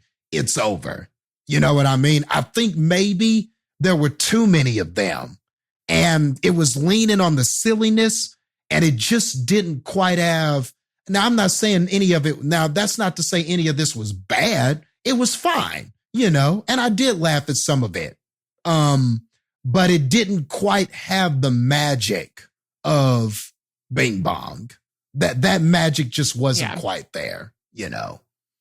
And I think that was probably the weakest element of the film, was just that, kind of like what Sterling said, like that Bing Bong substitute, but trying to kind of have similar characters, but do it in a different way. It just didn't quite, it just lacked some of the magic. But the good news is that was not a core or very like super duper meaningful part of the movie. It was played for laughs. And did everything land? No, but then it was not, you know, then it was kind of done and we were kind of done with those characters. So at the very least, the characters didn't overstay their welcome in that regard. You know, they had some funny moments and that was it. Yeah. I mean, and I will say, and you reminded me of this, the character, the big, deep, dark secret character, I think was not used in the right way. Like, I really actually think that could have been something important that played into the rest of the movie if they had done that right, or just not have that at all, because it was such a buildup of like, oh, what's the deep, dark secret? Because, you know, like teenagers have deep, dark secrets of stuff.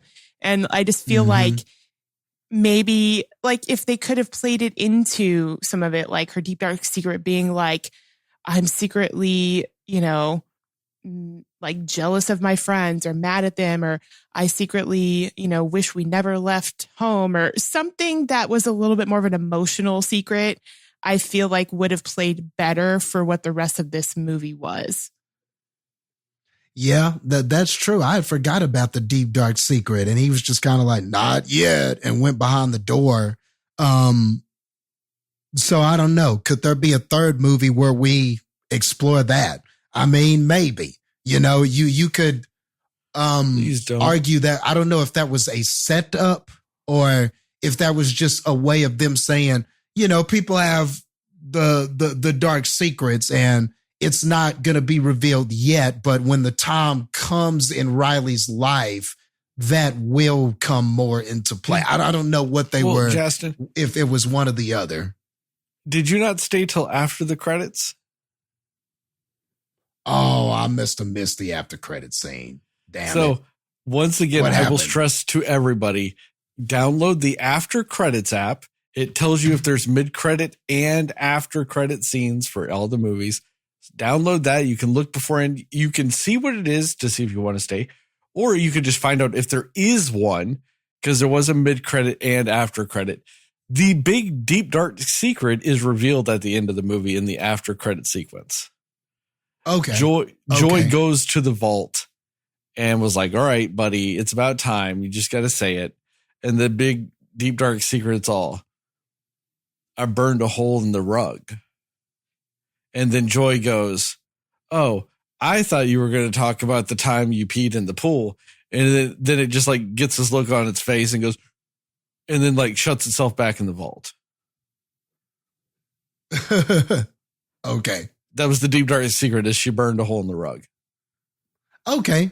Okay. Well, then, fair point to the movie. We did get it. So I cannot say that's a knock against the movie or a lack of continuity or anything like that. We did get it.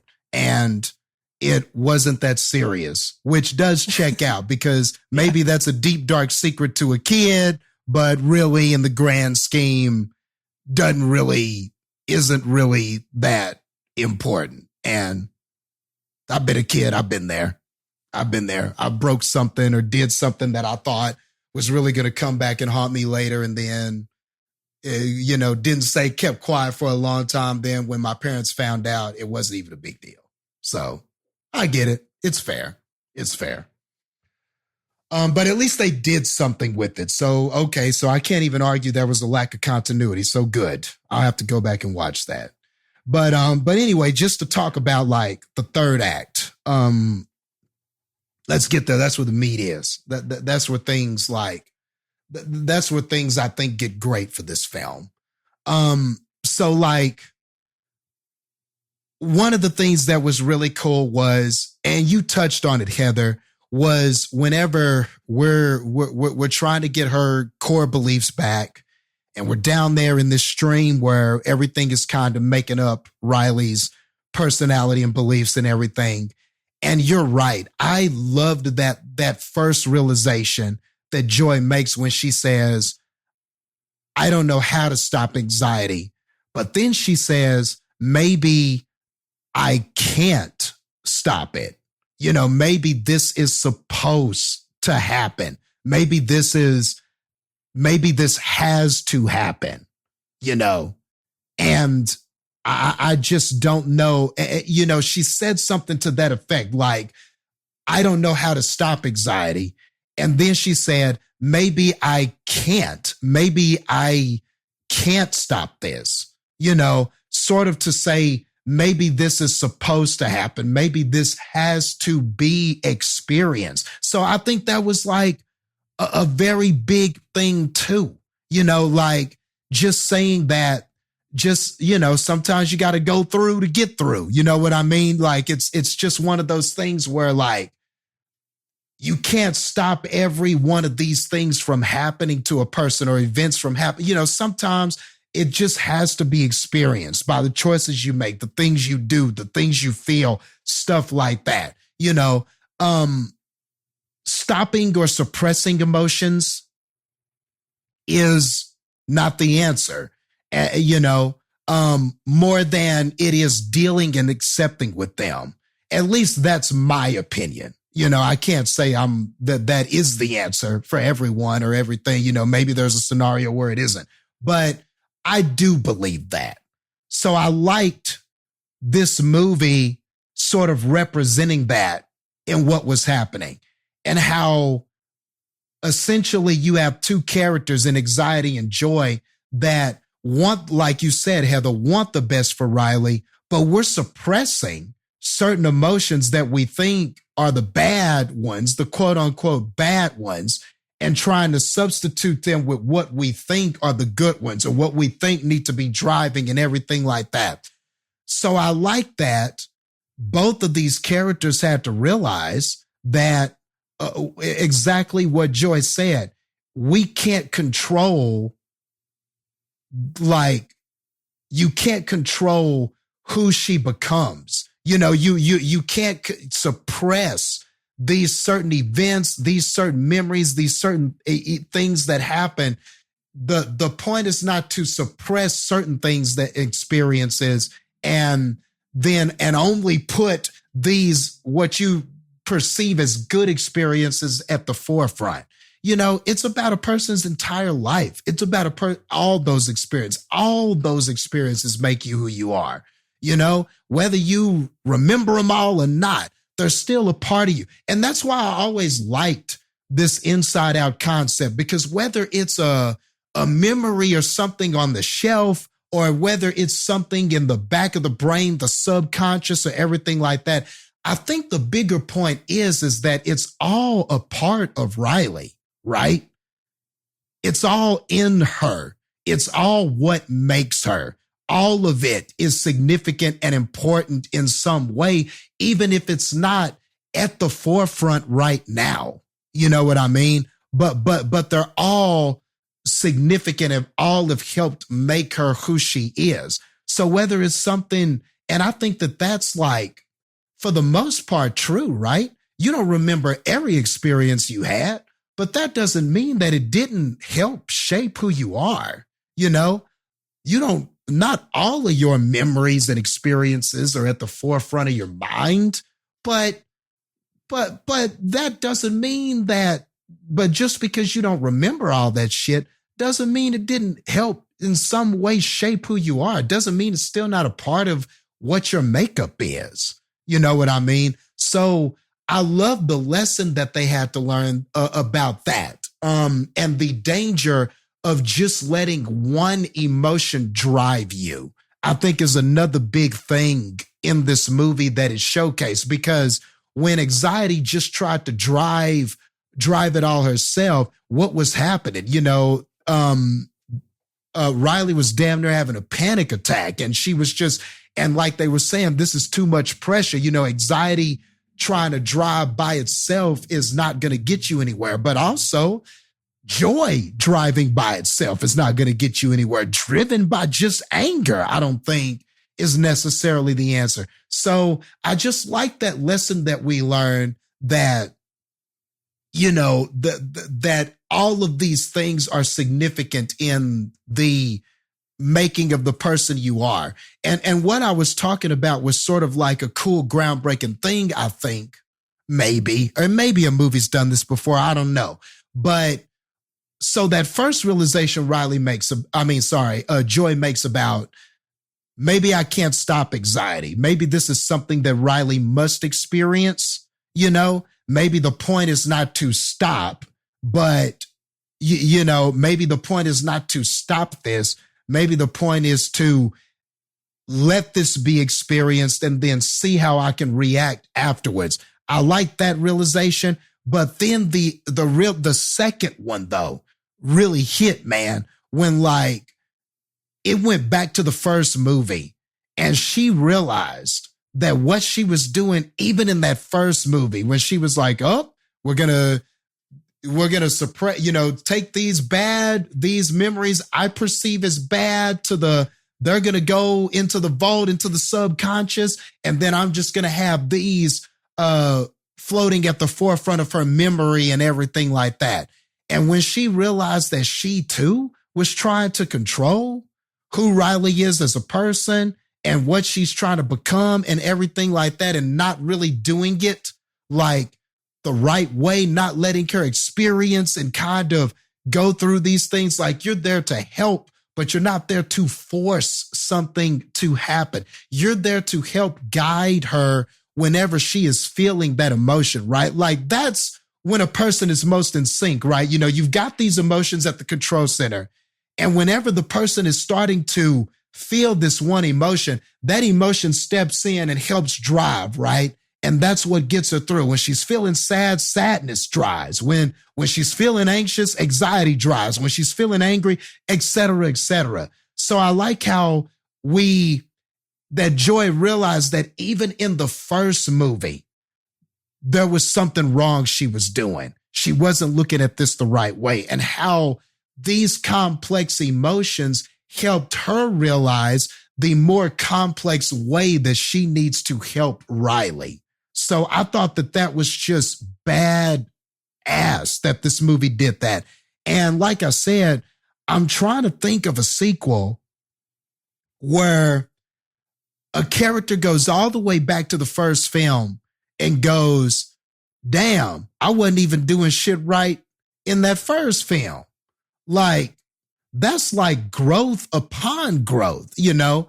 And I don't think that that should be overlooked. I think that that was like some really badass shit, but it also plays into this really important message about suppression and like, I think the importance of like how we can do that, but the kind of cautionary tale of that, you know, at the same time. And, you know, suppressing versus dealing with and accepting and learning from and things of that nature. So I'm just glad that all that was in there. And maybe a kid wouldn't understand that, but I think a person who's older, who's been through some stuff, or some adults and stuff like that, I think would grasp that. So I just love how even in that conflict that we had with them, there was this whole bigger message that the movie was trying to say. And there are all these other like little complex things that it's showing you too, underneath the surface of this story about Riley and her sports team. And all of that was fine. You know, all of that, the way that that ended and the resolution. And I like how everybody on the team pretty much became friends. And, you know, I like how she apologized to her friend. You know, all of that was good. All of that was fine. No complaints about that. But what I really loved were those deeper things it was trying to say. And I thought that that realization really hit. I think that's one of the better realizations that they've had in a Pixar movie. I really, really liked it. Just thought that was super, super meaningful. Weirdly enough, the hockey scenes kind of bugged me the most. Just because it's like, she goes in and scores a couple of goals, like just the game at the very beginning, right? She goes and she scores a couple. Then she gets 2 minutes in the penalty box for tripping. And next thing you know, the game's almost over. It's fucking 3 20-minute periods. And they maybe played 5 minutes. She gets 2 minutes for tripping and it's the fucking end of the game. Like, what in the Mighty Ducks 2 is this shit? Like, and then at the end of the movie, when they're doing that whole camp thing, they would still have lines. You wouldn't just be every person in camp is just on the ice playing. No, you would still have the lines. You would have them all, like, people would be on the bench and, you know, you'd shift in and out. Like, you'd have to make sure they could do all that stuff. It's an integral part of hockey. But they're like, nope, we're just all on the ice. And then I get that this is a kid's movie, but also after she has her little panic attack and remembers that, you know, she can have friends. Then when she's playing hockey, when Joy's controlling things, she's just like laughing while she's playing. And then she's not really like playing anymore. And I don't know, that just kind of bugged me because it's like, you're still playing hockey and it doesn't matter if they're your friend or not. Like, I've played a ton of competitive-esque things with you, Jastin. And when do we ever just sit there and go, all right, let's not take this seriously and let's just laugh and have a good time. Fuck that noise. I want to beat you more because you're my friend. I don't want to not beat you because you're my friend. No, we're competing. I want to beat you. If it's a stranger, sure, I still want to win. It just won't be as strong. But because we're friends, no, I want to beat you. And she's just like, that. I get that. I'm so, thanks, friend, for not defending me and just like ever so lightly ice skating behind me as we have a giggle. The fuck is this? It's hockey. Fuck that. Like, that competitive joy, brother. That joy of competing, brother. The joy of playing what you love. That's her passion, man. The joy of playing what you love. Yeah, but you got to play it. She was just fucking having a free skate. She's acted like she's at the fucking Galleria just with their friends. Man, Also- I like those scenes. I thought that was pretty beautiful with Joy all like skating around and doing what she's doing. I thought that was tight. I like those scenes. No, fuck that. That was annoying as shit. I mean, also like that whole thing of the red folder that had the coach's thoughts in it. They saw that on day one, right? And it's like she already wrote on day one before anything that Riley wasn't ready yet. I'm like, wouldn't she have those notes in her file like towards the end of this camp instead of like at the very beginning of it? Well, okay. So that's the thing is they saw it on day one or maybe day two. And she went and stole or took a peek at it at the end of day two going into day three. And it was only a 3-day camp. So. I mean, I guess that's fair. Yeah. I was just kind of like, how did she already determine that? But yeah, she probably just could have written different stuff in there within the time that she did see her playing. But if you're like a well-respected coach, like you're not just like, why do you have a whole notebook to write one sentence about people? Can't you just remember a sentence? Right. Like, why do you need a notebook to write? Not ready yet. Ready yet. Not ready yet. Ready. Like, what do you need a whole notebook for that? You can't remember it?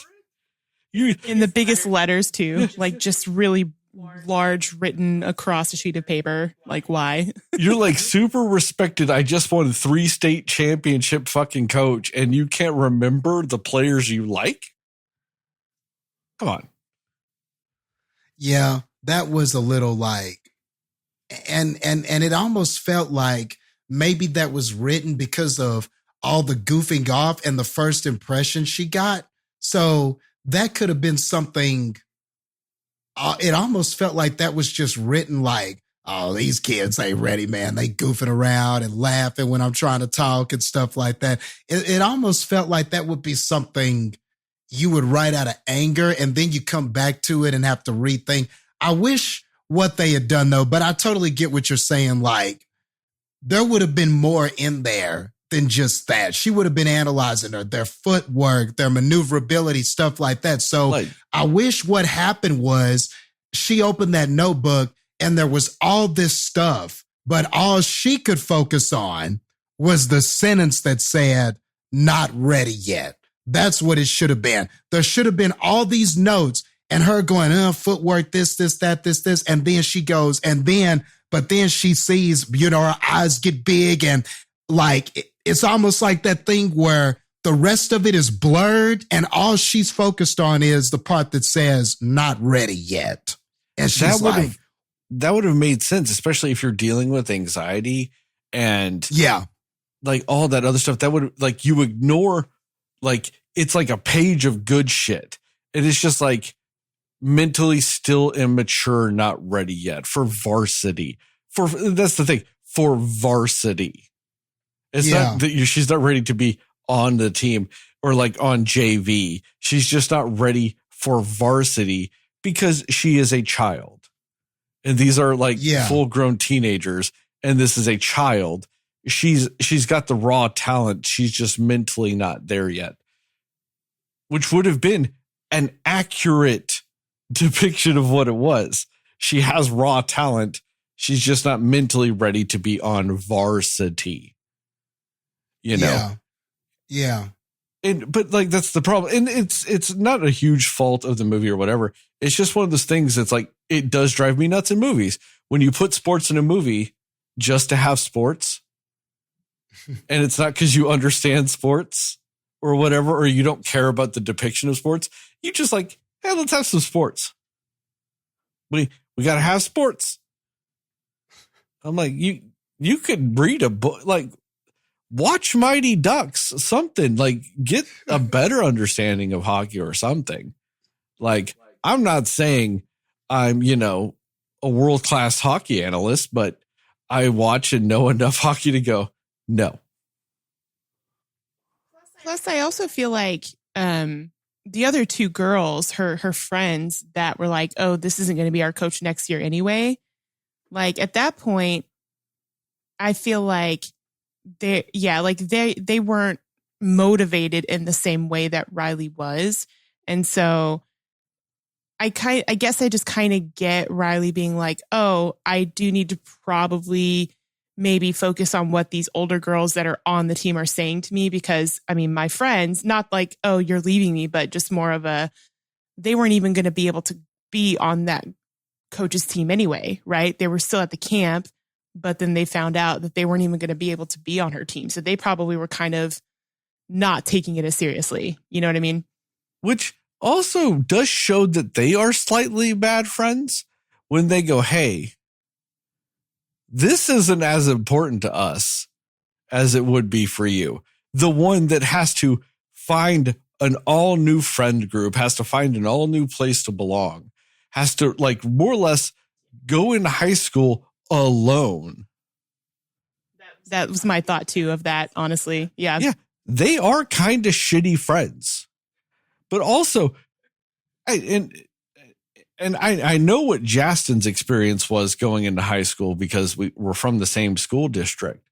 But like Heather, did you know what high school you were going to? Like pretty much most of like going to school. Yeah. Yeah. I thought I don't know. Maybe that was just what I thought. Maybe that was just my understanding of like how school works, as you know what high school you're going to go to. And they're just like, no, we just found out we're not going to that high school. Do people, Right. Are there school districts out there that just go, we decided to send you to a different one? Is that a thing? Because I've never heard of it. Like, Jastin, you knew what high school you were going to pretty much your entire like scholastic career, right? Yeah. Yeah. The only time that I think it came into play, because there was like a lot of like, what do they call it? Redlining. And there was like a lot of stuff that was going on. If you're from Texas, they had, I'm sorry, not from Texas. Well, yeah, kind of, but especially from Midland. Ooh, that bus integration that they still had to be doing. Yeah. Was in full effect. There was kind of a lot of that going on. And actually, I think I knew where I was going, but there was a time or two where I did lose a friend or two because of where they lived, they were going to be going to different schools than me. And we found, I found out from them, oh, well, because I live over here, I'm going to this school or that school. So we knew, but there were times where it was still more or less predetermined though. Like, I mean, for you, when you were in junior high, there was only 3 junior highs, right? In Midland? Yes. Yeah, because I don't think Abel was a junior high when you were in junior high. And then, because I don't think they added the 4th junior high. Because before that, the junior highs did split up a little weird. That you would, when I was in junior high, there were 2 junior highs that went to, LHS. There were 2 junior highs that went to, MHS. It was very easy. Like you knew you were going here. You knew you were going here. That's just how it was. When it was 3, there was a little bit more division because, there was people that would be going to the other high school because of that. But you were never really surprised by it. Nobody was like ending junior high going, oh man, I just found out I'm going to the other one. Like everybody kind of knew.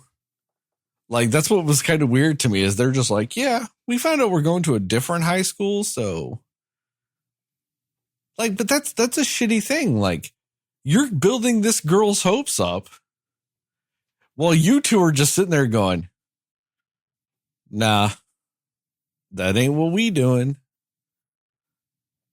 I'm just saying her friends were shitty.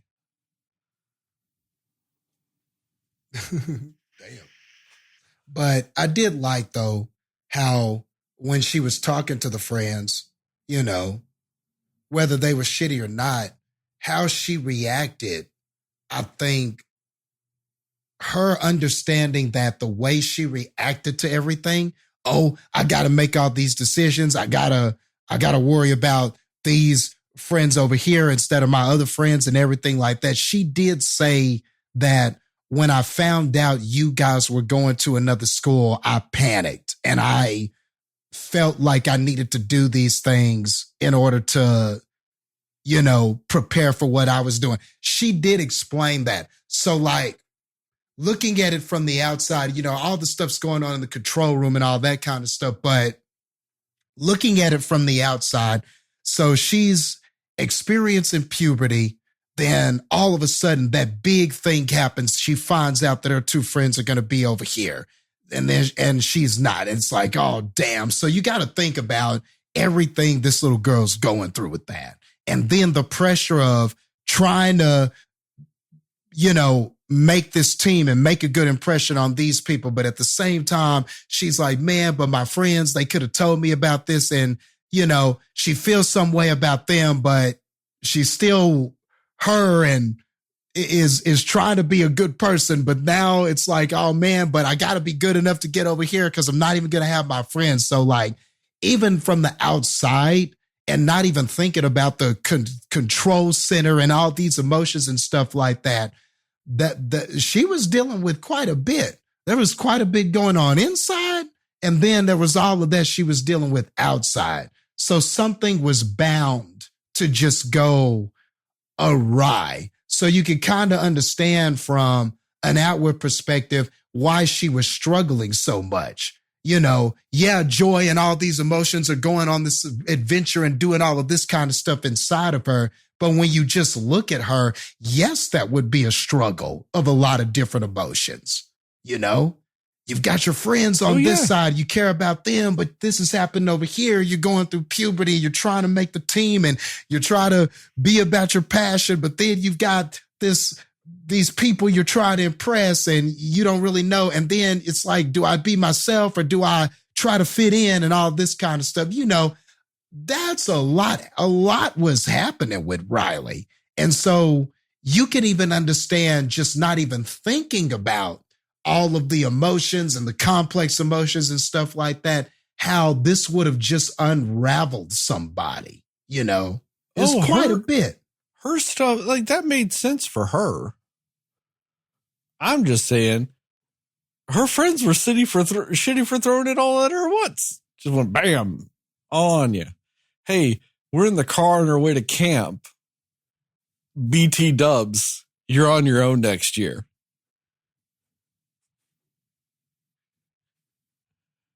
All right, let's go to camp. Yeah. Like, why weren't they sad about it? Like, they were acting like no big deal. Just saying. I don't know, man. I don't know who's driving in their control centers. Man, they were filled with ennui. They gave no fucks about their friend. Just didn't care, dog. They didn't care at all. They just went, oh yeah, by the way, you're fucked next year. It was like the only, and obviously I don't think this is actually the case, but what it played out as was the only time that they showed a care was when they were like, oh no, she knows we're hiding something. That was the only kind of emotion that they kind of gave off, which is probably just because they felt bad. But yeah, I get what you're saying though, because it didn't really, from their perspective, show like this was affecting them in any sort of way as far as friendship wise. Yeah. Just bad friends. Just almost ruined Riley's camp. Gave her a fucking panic attack. Riley gets some better friends. And I'm glad she made better friends at the end of the movie. She's like, fuck my old friends. I got my new hockey friends.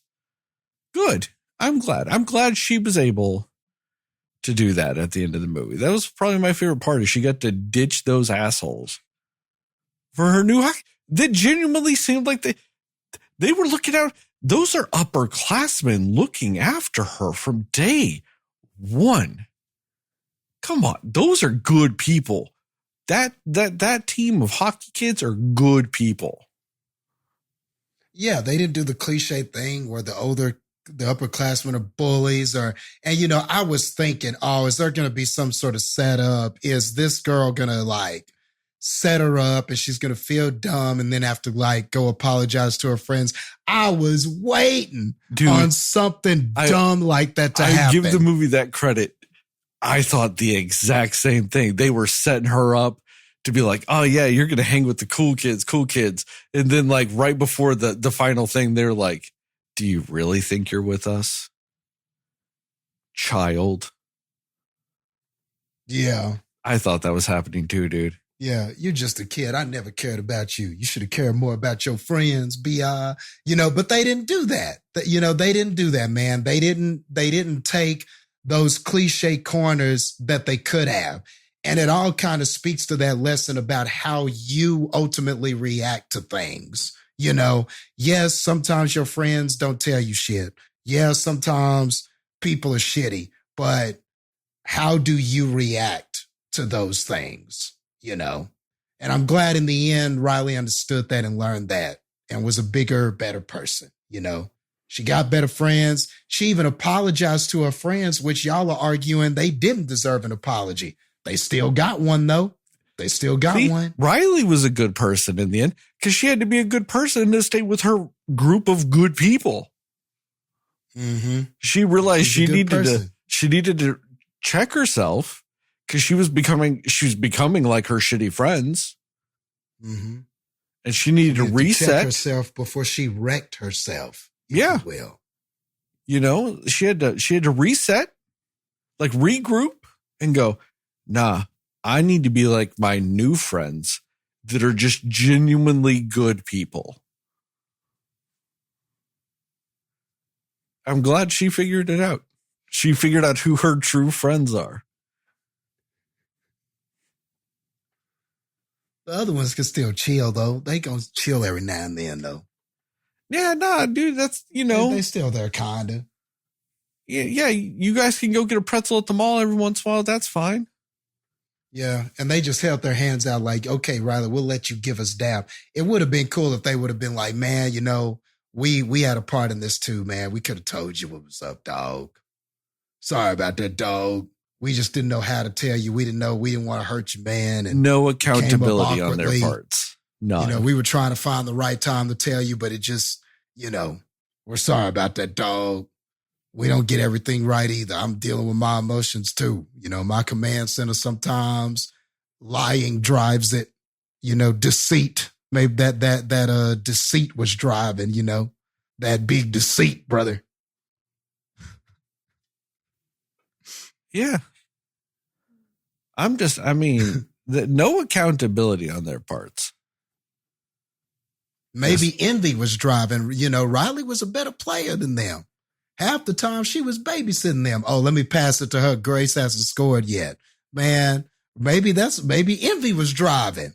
They knew Riley was better. They knew she was the one. That just goes back to what I was saying, though, somebody not knowing sports. Yeah, not everyone scores every game. Like, that's not a thing. You can't ever go into a sporting contest and go, I need to make sure Grace scores one today. Like, if you get the opportunity, sure. Get that assist. I'm not saying you have to be the scorer, but you can't just be sitting out there passing all the time when you got the shot. What was a big criticism of LeBron early in his career? He always passed away the big shot. Come on, you can't be doing that. Sometimes you gotta look them dead in the eyes and go, nah, game. And score it yourself. Yeah, I get that. I mean, unless you just really are that raw.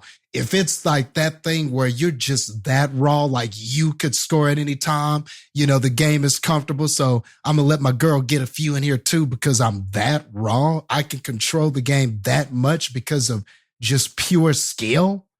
Maybe then you can do handout shit like that.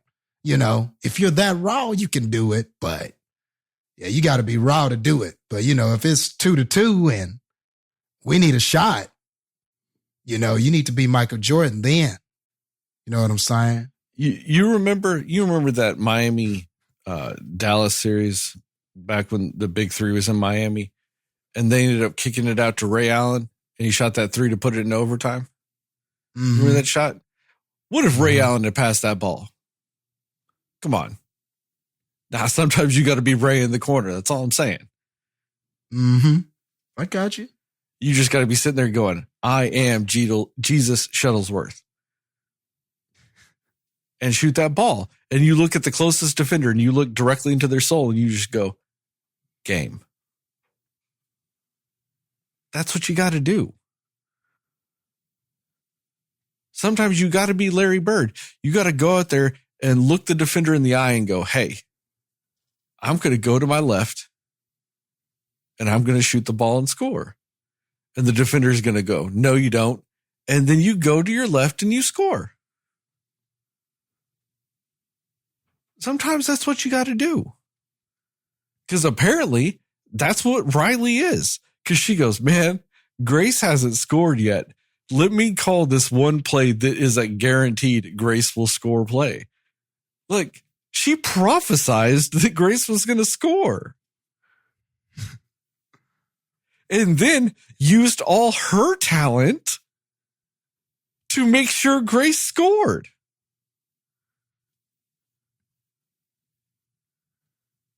And come on, she's way better than, why is it Grace going, hey, Riley, the championship's on the line. I don't need to score. Let's just go win the damn game. But no, Grace was looking out for herself. Selfish. Once again, I'm telling you, her friends were shitty.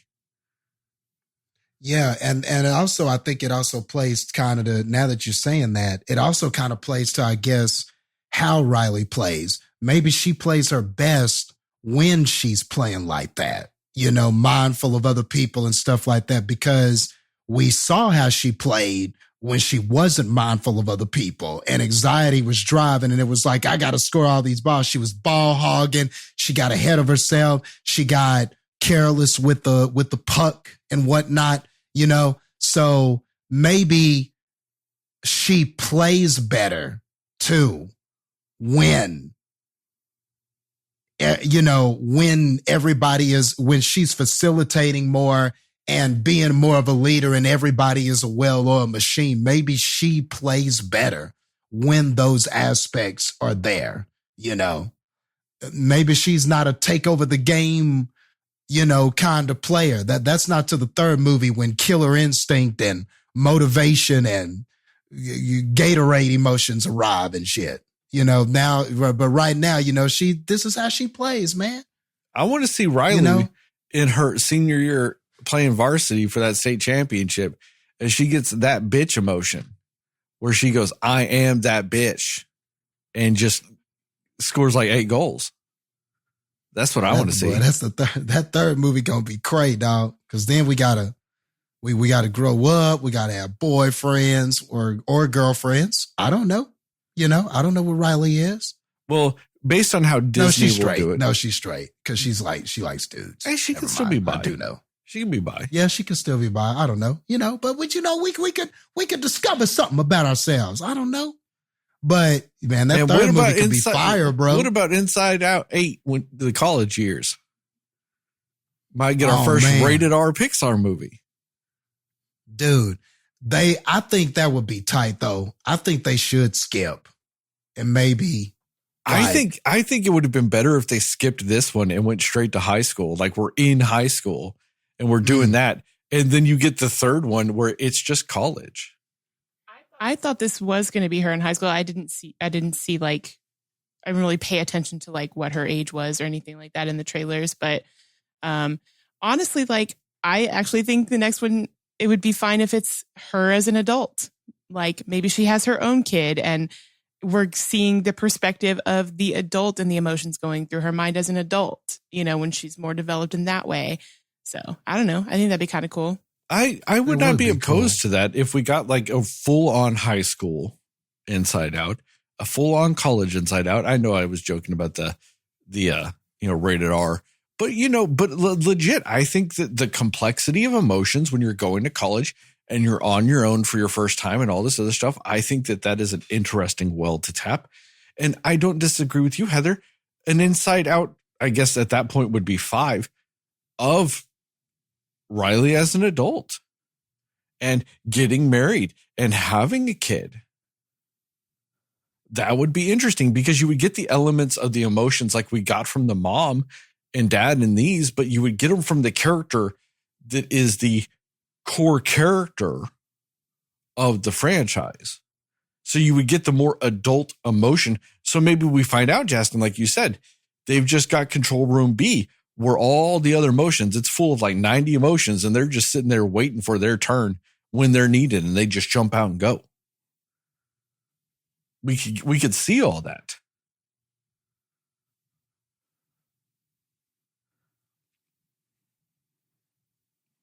But also, if they ended the franchise, that's fine too. I don't know if I need 5. I didn't even necessarily need Inside Out 2. I don't know if I need Inside Out 5. Yeah. But essentially, all that to say, they could keep going. I mean, because of by nature of what this is, they totally have room to keep going, you know. And like we said, you could skip, you could pick where you want to be or where we want to start the journey. Like there's so many, since it's like basically a life, you could almost do whatever you want to do, you know? So. And I think it would be interesting if in one of those movies, like joy is no longer the primary thing driving, you know, like maybe in college years, she's just fear all the time or something. You know what I mean? Like, I think that would be interesting too. I guess that's kind of what they did in this movie though, where anxiety took over, but yeah, you're right. It just means like every stage of your life, different emotions can be driving and different things can happen. So yeah, it could be a good franchise, but you're right. I don't know if we need that many movies, but I'm invested enough that if they did it, I wouldn't not watch it. Well, and then what about like one when she's like 80 and she's got grandkids and she's on the precipice of death? Nostalgia is the driving force at that point. She's just some old woman and that's the only emotion. Yeah, it's just nostalgia and sadness and joy are the only 3 emotions sitting in there. She's like, I don't got time for anger. I don't got time for fear. Sometimes I'm happy. Sometimes I'm sad. And sometimes I'm just remembering shit. Fair. Yeah. They're just all sitting in rooms, man. Just chilling. Not being summoned. You guys got any more thoughts about this movie? I'm good. I'm good. On that note, thank you guys for listening to this episode of the Cinema Slayers podcast. Check us out on the internet at www.cinemaslayers.com. We are Cinema Slayers podcast on Facebook, Cinema_Slayers on Threads, Instagram, Letterboxd, at Cinema Slayers Pod on TikTok and YouTube. Shout out to Plug Migo and Mundo Ochoa for our theme song and logos, respectively. Give us a 5-star rating and review. We really appreciate it. Really help us out. Tell your family, tell your friends, tell your friends' family, tell your family's friends, and most of all, tell those dear sweet mothers, because dear sweet mothers love loyal friends for their kids. Too bad Riley's mother wasn't looking out for her because she had a bunch of shitty friends around her. Just saying. We here at the Cinema Slayers podcast are pro slut, pro Sydney, and pro naked. Yes, you Cinefans. You are Knuff. And justice for Chris. Justice for Todd. And justice for all those stunt people out there that just don't get enough credit. And as I always in the TikToks, the YouTube videos, and this podcast, just remember, according to Jastin, Moon Knight is the Best Picture winner.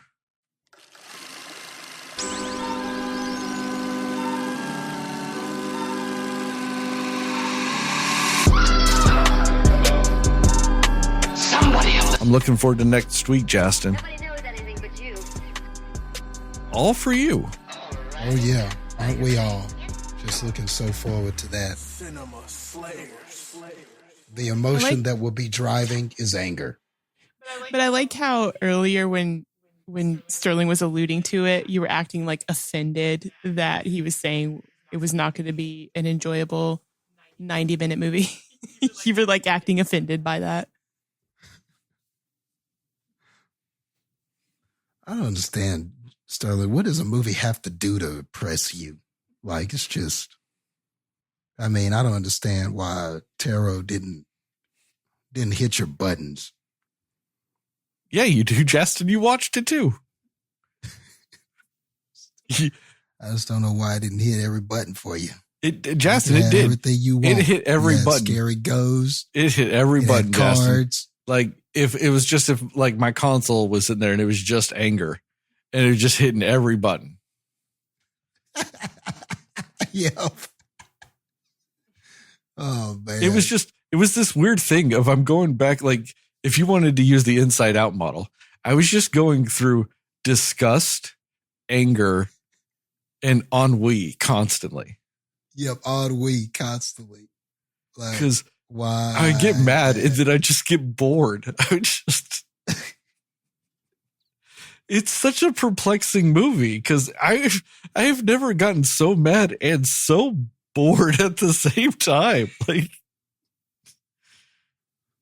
man, the dialogue, man, it was great. Did it not feel like it was just written like by AI? Like it didn't feel like it was actually written by a person, or at least a person that had never like talked to another person.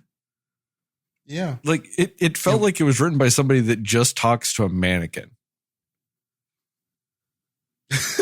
Yeah, it was like that. It was just the flashcard characters again. Like they were all technically different characters, but they all weirdly had like the same voice. Like that's what like I said, it's like one person running around saying the dialogue for everybody. It was univocal, but had all these characters, and you're just like, what is this? A little preview of next week for everybody. Yeah, you can tell by this preview we enjoyed it.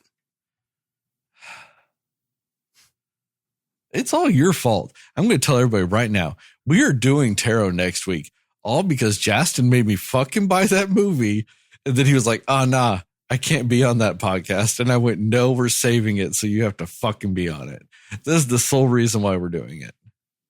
We did a fair round. You spun the wheels, Justin. So who this is suggested not my it? fault. Who suggested it? Who suggested it?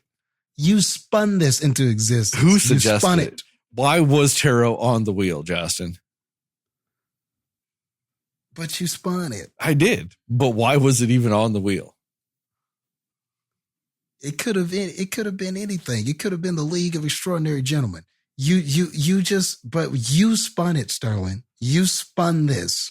And the only reason why the wheel was able to land on Tarot was because of you. Damn it. But it was supposed to spin and pick something else. Jastin, you can't tempt fate like that. You can't sit there and go, oh God, why am I using tarot puns now? But still, you can't tempt fate like that. You can't have it on there just to hope it won't get picked. I just wanted it to be fun. I just wanted an X factor. You know what I mean? Like sometimes when the wheel spins and there's X factors, you're like, oh man, the X factors. Our faces definitely dropped as soon as we realized Tarot was going to win, though. We were just like, oh, okay. I just remember going into it going, how bad could it be? I mean, by the end, I was like, oh, this bad. Our other option didn't sound like a much better movie, you know? Well, of the non-popular ones. I'm just saying. You tried to be a sly devil and get out of it, but you couldn't.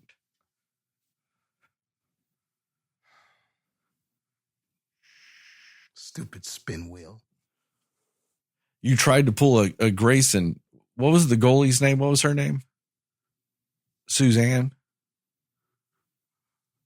You tried to Go with that. you tried to pull a Grace and Suzanne. I only remember Grace because Riley knocked the shit out of Grace. And everybody's like, oh no, Grace. I was like, that's a clean hit. I don't know what we're doing here. Clean as fuck. I don't know why she went to the box for that. That coach was on some bullshit. That coach apparently doesn't like hockey. That's all I'm saying.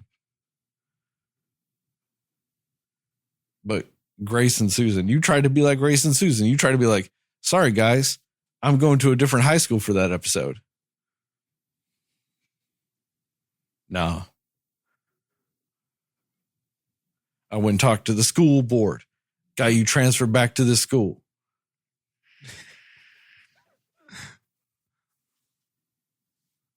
I hate you for it. Good. Why couldn't you just let me have this one? Because you guys just discussed it amongst yourselves. Because I hate you for me owning that movie and already watching it. I think you guys missed a golden opportunity to discuss this amongst yourselves. And just you would have had so much fun with it. Jastin, I think you guys would have taken turns and I really think you forgot how created. much joy I get out of you being pained by watching a movie. Nothing brings me that much joy. Oh. Bree was the other girl, by the way. Yeah, Susanna. Sure. Yeah. I mean, Jastin, the only thing that would have made this like watching tarot better would have been if I got to look at your face while you watched it. You wouldn't want that. I would have. They weren't good faces, Sterling. I know. I wasn't showing my best side. I bet you made the same faces. The best side of me wasn't present during that movie. You know, I sometimes bet you a movie made the brings same out faces that side of you. You did when I made you watch Good Luck Chuck. I don't like the side that it brought out of me. I do. That's one of my favorite sides of Jastin. Pain and torment. I don't like that side. It hurts and you feel helpless and it makes me angry and I just shout and say things and feel frustrated. Sounds like a good time. It hurts. Sounds like joy. Joy would have been running my console that day. She would have gone, you guys just go take a nap. I got this one.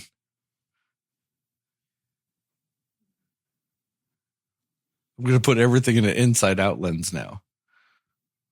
Going to talk about who's running my console. Well, who ran my damn console when I picked that bullshit? Who was running my console? I need somebody else to take the wheel. Disgust. I don't know. That's the only thing I could think of is disgust. Self-loathing was running your console that day. Self-loathing.